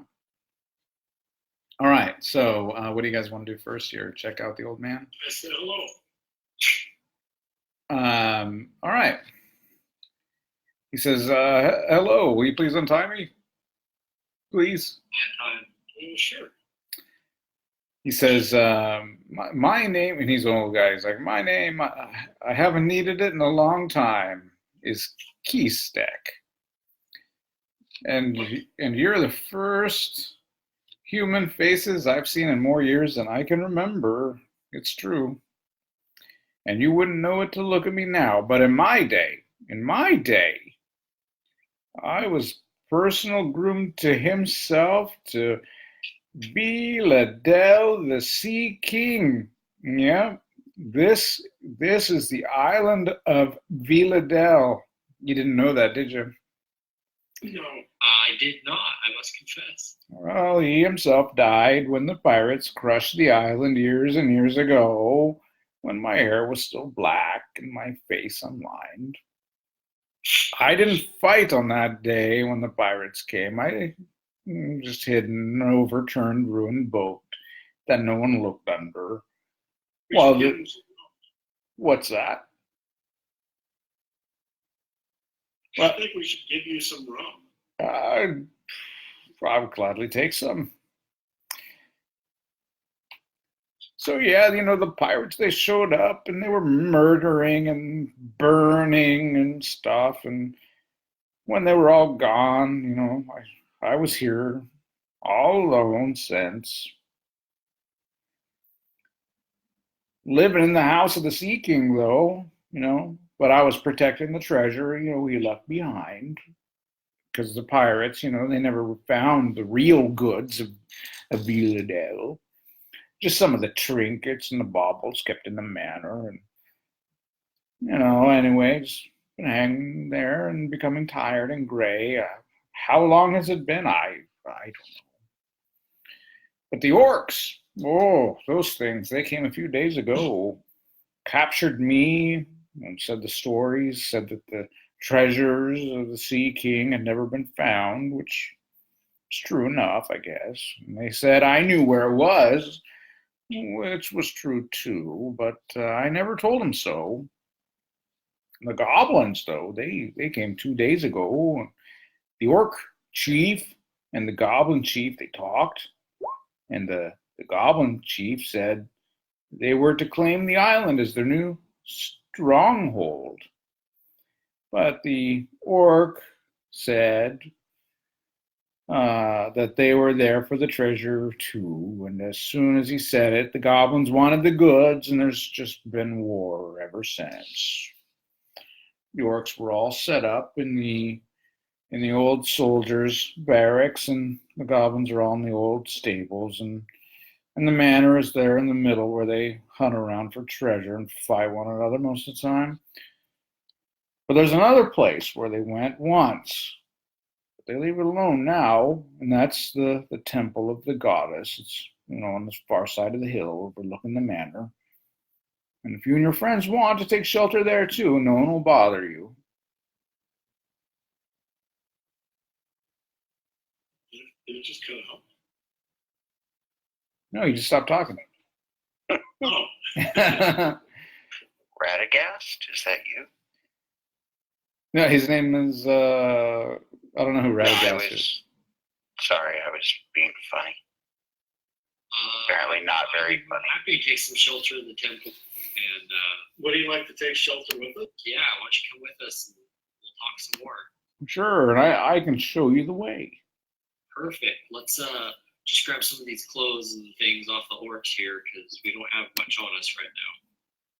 That makes sense to me because it's it's dangerous here with all of these orcs and these goblins. All right, so the orc leader, he has a bardiche, a dagger, and was wearing padded armor. There's 2 orcs, also with daggers and armed with the bardiches, pole arms. There are 3 orcs that had battle axes on them and a dagger. The goblins all had spears and daggers.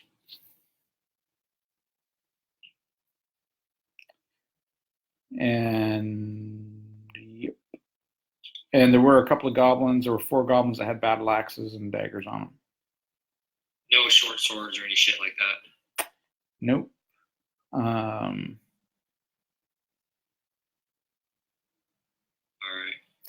right. You do find a cloak. You do manage to find 1 cloak from the unsquished orcs. 1, 2, 3. There's 3 cloaks. There are. Let's see what else you guys can get.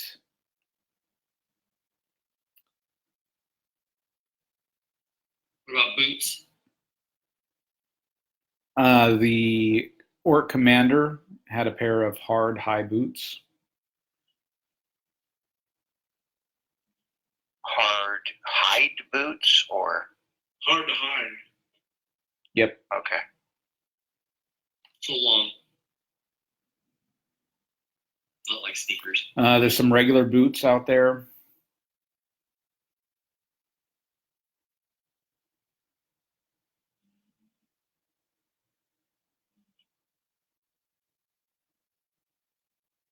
Okay. Is that about it? Yep. Okay. So you I counted like 5 goblins, so that's 5 spears, 11 daggers total, 3 battle axes, 3 bardishes, 3 cloaks, padded armor, high boots, regular boots. Melasana should get 1 of the cloak.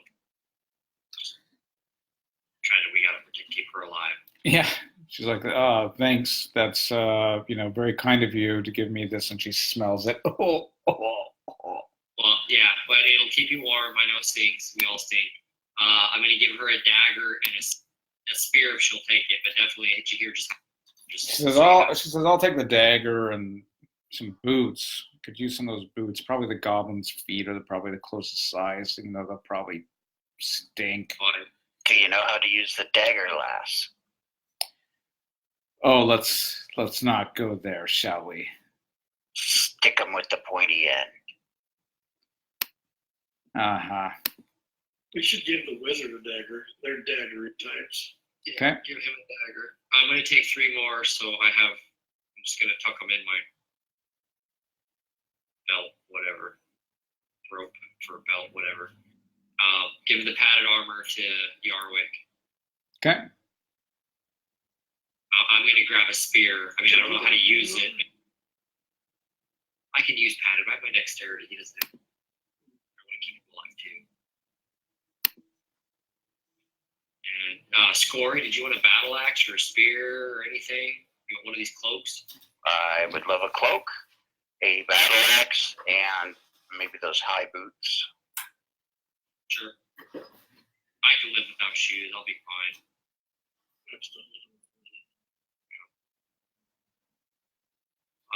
Well, I mean, if no one else is going to take a cloak, I'll take the last one with the cloak.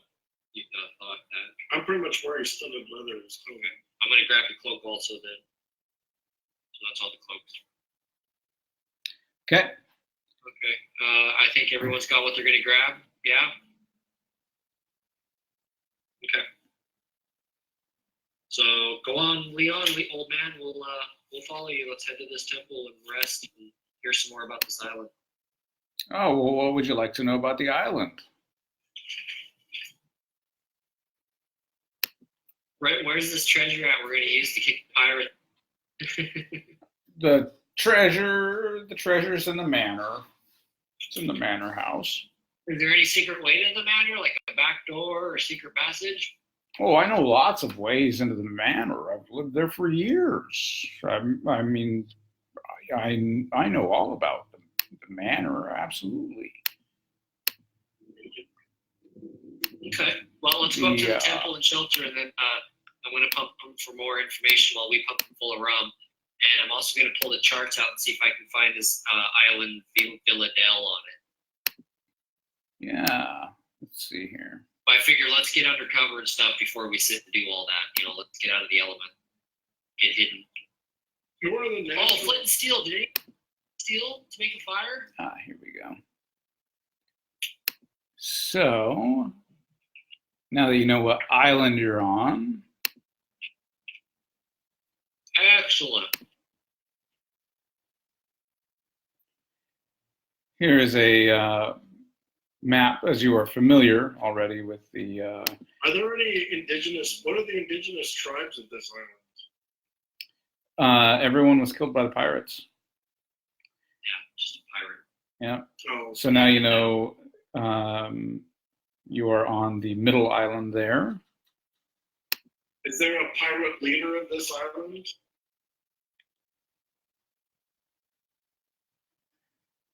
Oh, there's no pirates here now. It's all orcs and goblins. So we're on which island, Cliff? The one in the middle. Ventress? Ventra. Yep. Oh, I see. Vindel or something. I Yeah. thought it was Villadel or something. That's the name of the man who. Oh, no, okay, not Yeah. necessarily. Okay, right. So Ventria. Okay, makes sense. Yeah. Okay. Yeah. It's like I could draw you a map of the island if you like. We here. Yeah, sure. Back of the scroll here. I don't know what we can draw with. But He just grabbed some junk here. Yes, junk. He drew it with his junk. Yeah. Yeah, there you go. Let's see here. He draws a penis. Yeah.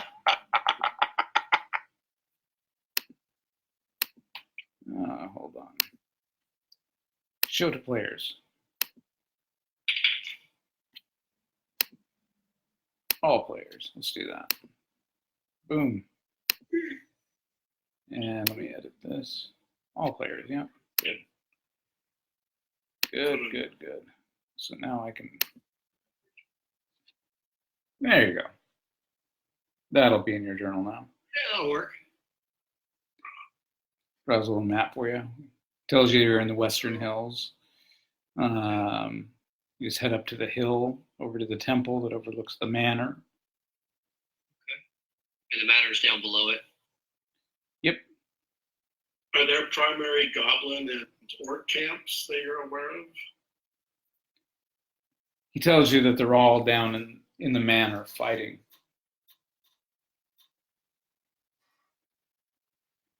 That's how they got him.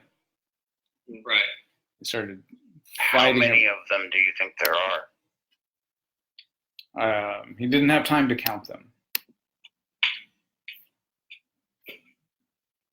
My goal isn't to fight them. My goal is to sneak in a back way and grab out the goes and then take off. Yeah. Grab one of their ships or a rowboat just to a different island. If nothing else, we'll island, fish along the way. If we can do it that way. If it comes to a fight, well, Scory, that's what we got you here for. Yeah. Good. I prefer a good fight to all this sneaking around. I just want the money, my friend.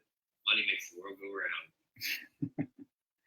All right. So, I mean, we're sitting at about 9:30, but we can get to the temple here and then, pick up the next session if you guys want. Yeah, I don't want to have to end right in the middle of something. So Right. let's get to the temple and rest.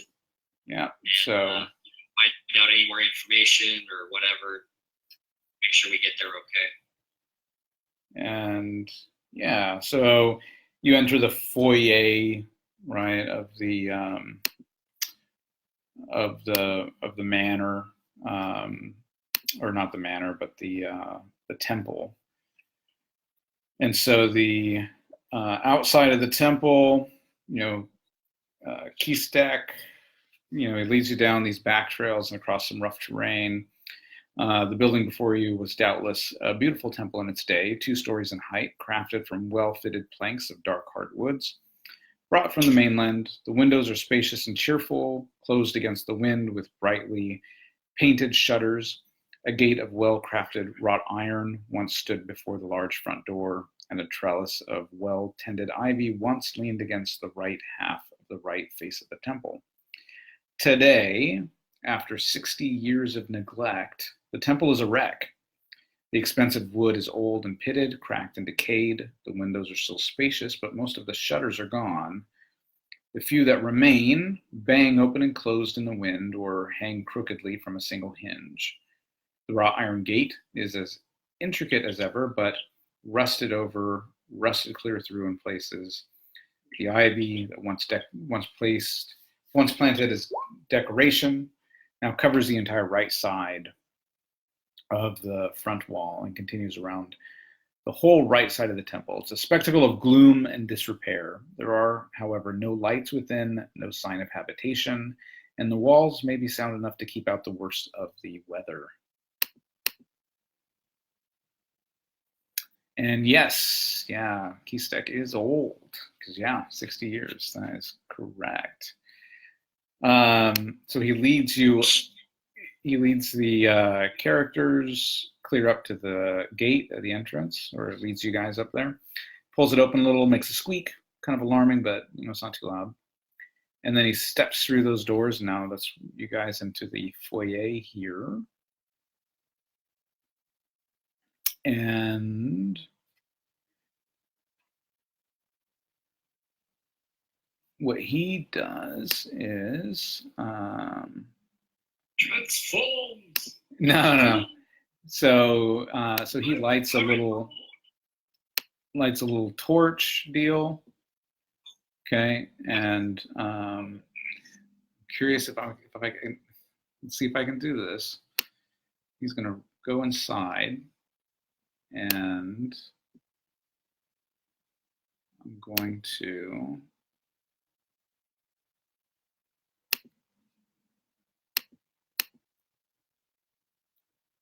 see if I can move this to here. No, it's not letting me do it.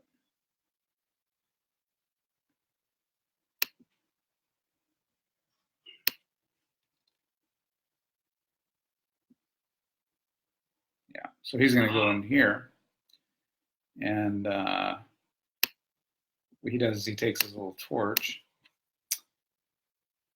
and lights a little fire in this room. Yeah. Oops.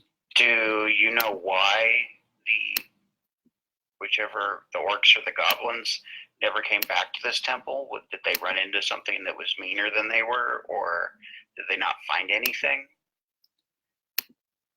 He doesn't know why. I didn't think of that. But once you're inside, it's nice and warm. Once he starts that little fire from all this debris. Dry firewood.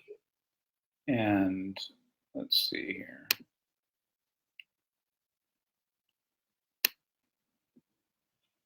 Come on. We lost Yarwick. We lost Yarwick! Yeah. Gosh darn it. Let's get him in there. He wandered off again. God damn it. Yeah, we'll bring this barbarian in here too. It's just a bird, Yarwick. Calm down. Sorry, I'm working on my sheet. Yeah. Let's see here. Oh, come on. Let's get to... Anybody else notice the old man looks like a zombie? Bad eyesight. I thought it was just a sack over his shoulder.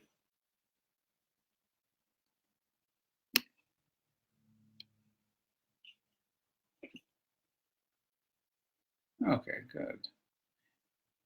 All right, so it's kind of, you're checking the place out. It's kind of a big hall, big entryway here.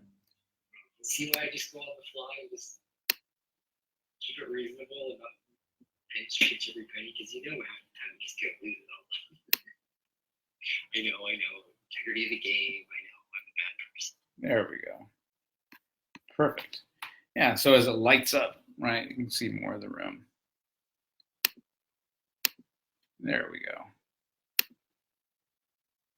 Awesome. Ooh. Yeah. Ooh. So yeah, kind of me just kind of mess around with lighting effects here. He's got his little torch.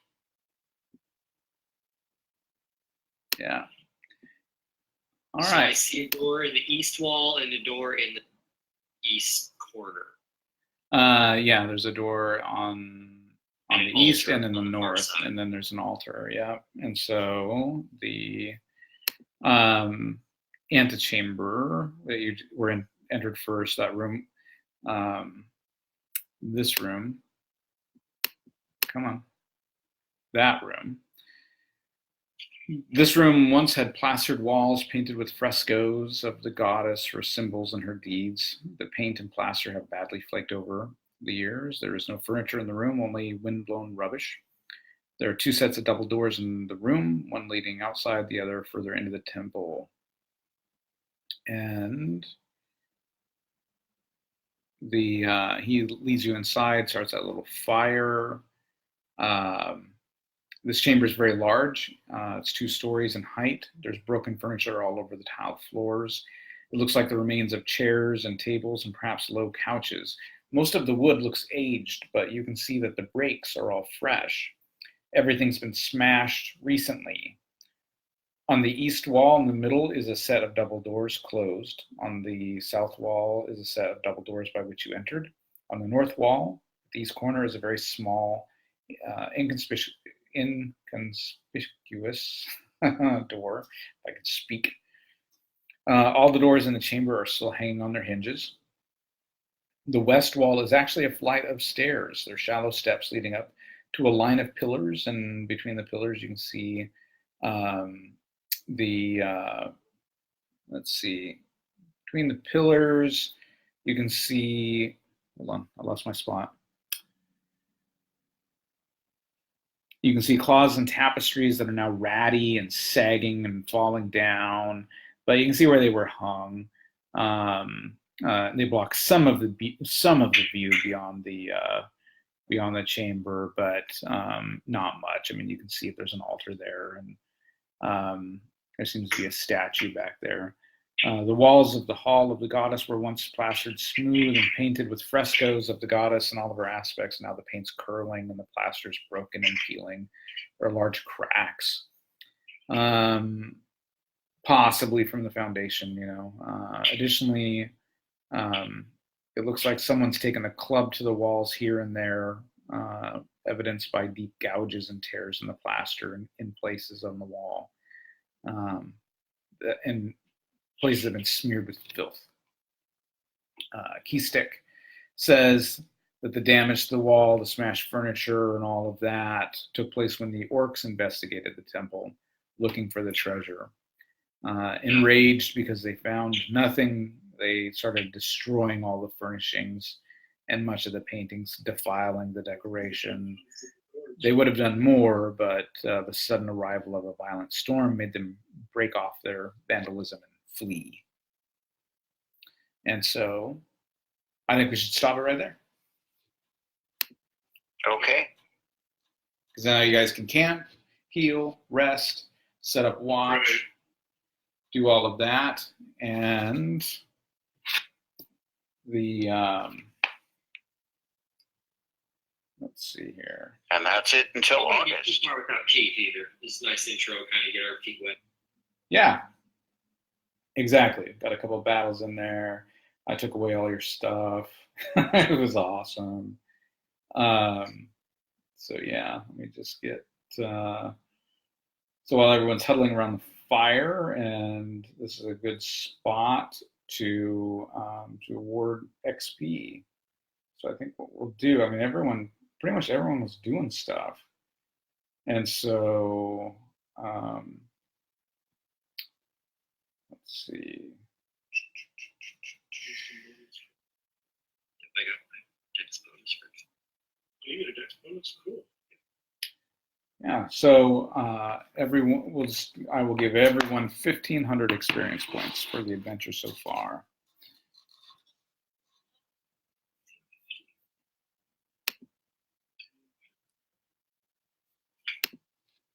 Cool beans. Have you had this adventure for a? What's that? Have you had this adventure for a long? For a long time? No, I mean, I I have pretty much Do you have all. one similar to it? What's that? Because we've done an adventure where You keep cutting out.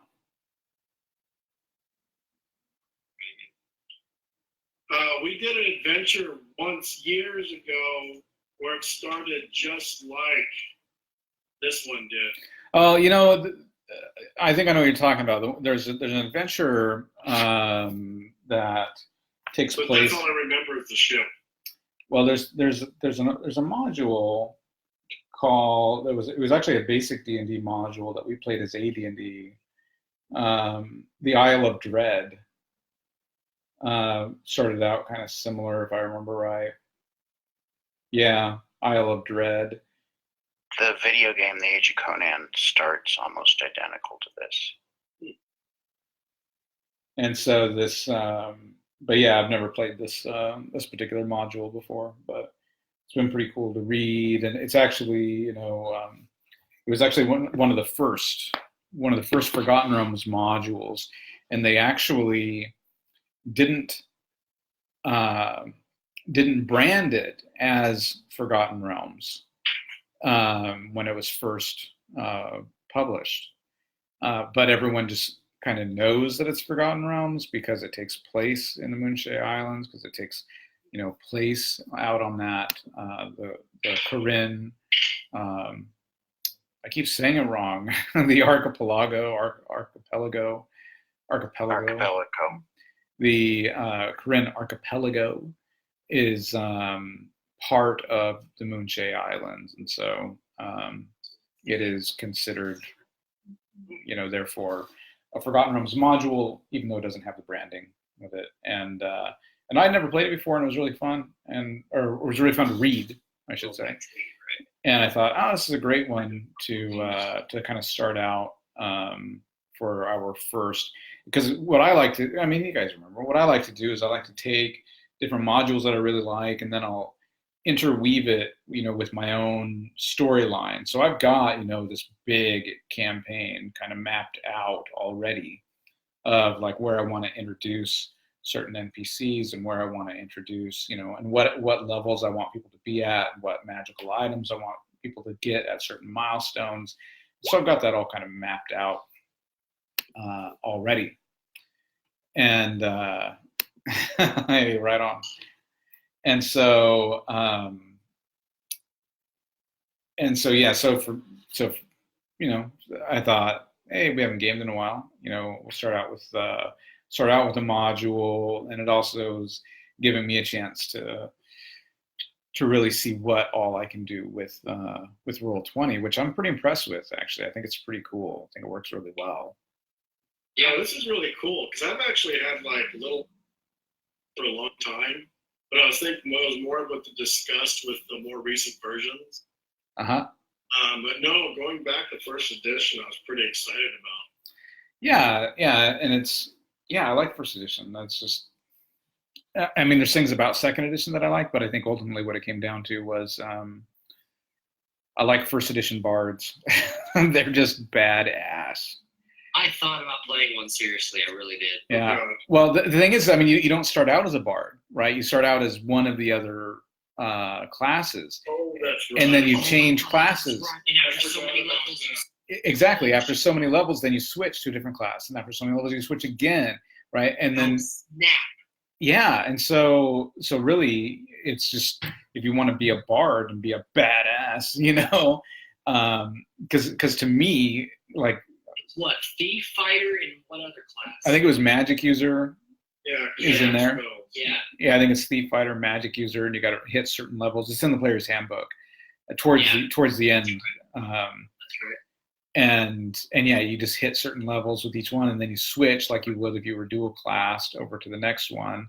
And then by the time you accomplish those certain milestones, and boom, you're a bard, and you're badass. You're more like the it makes me think of the Gleeman from the Wheel of Time series, where, you know, that guy was badass, as opposed to like the 4th edition stuff where you got a halfling playing a banjo, and magically it's, you know, causing splinters on people, you know, where it's just like, I don't understand. They play a song and suddenly wounds open up on them. That doesn't make sense to me. That's a little too like heavy on the magic side, as opposed to this person that trains and trains and trains and trains and eventually goes on enough adventures that they have their own tales to tell, and they've learned all these different trades by switching classes, and they really are badass. And so ultimately that's what it was. I was just like, and even second edition, you know, I remember it was cool because you could start out the game as a bard, but the bards weren't as badass as a first edition AD&D bard. Pile of bards is good behind a hide bow, though. What's that? A pile of bards is good to hide behind. Yeah, yeah, exactly. Hide behind the pile of dead bards. Yeah, no, that was awesome. Yeah, it was super cool. Yeah, right on. Yeah, everyone should have leveled with. I mean, hopefully everyone leveled. Well, I only leveled because of the 10% bonus. Yeah, yeah. So if you got your,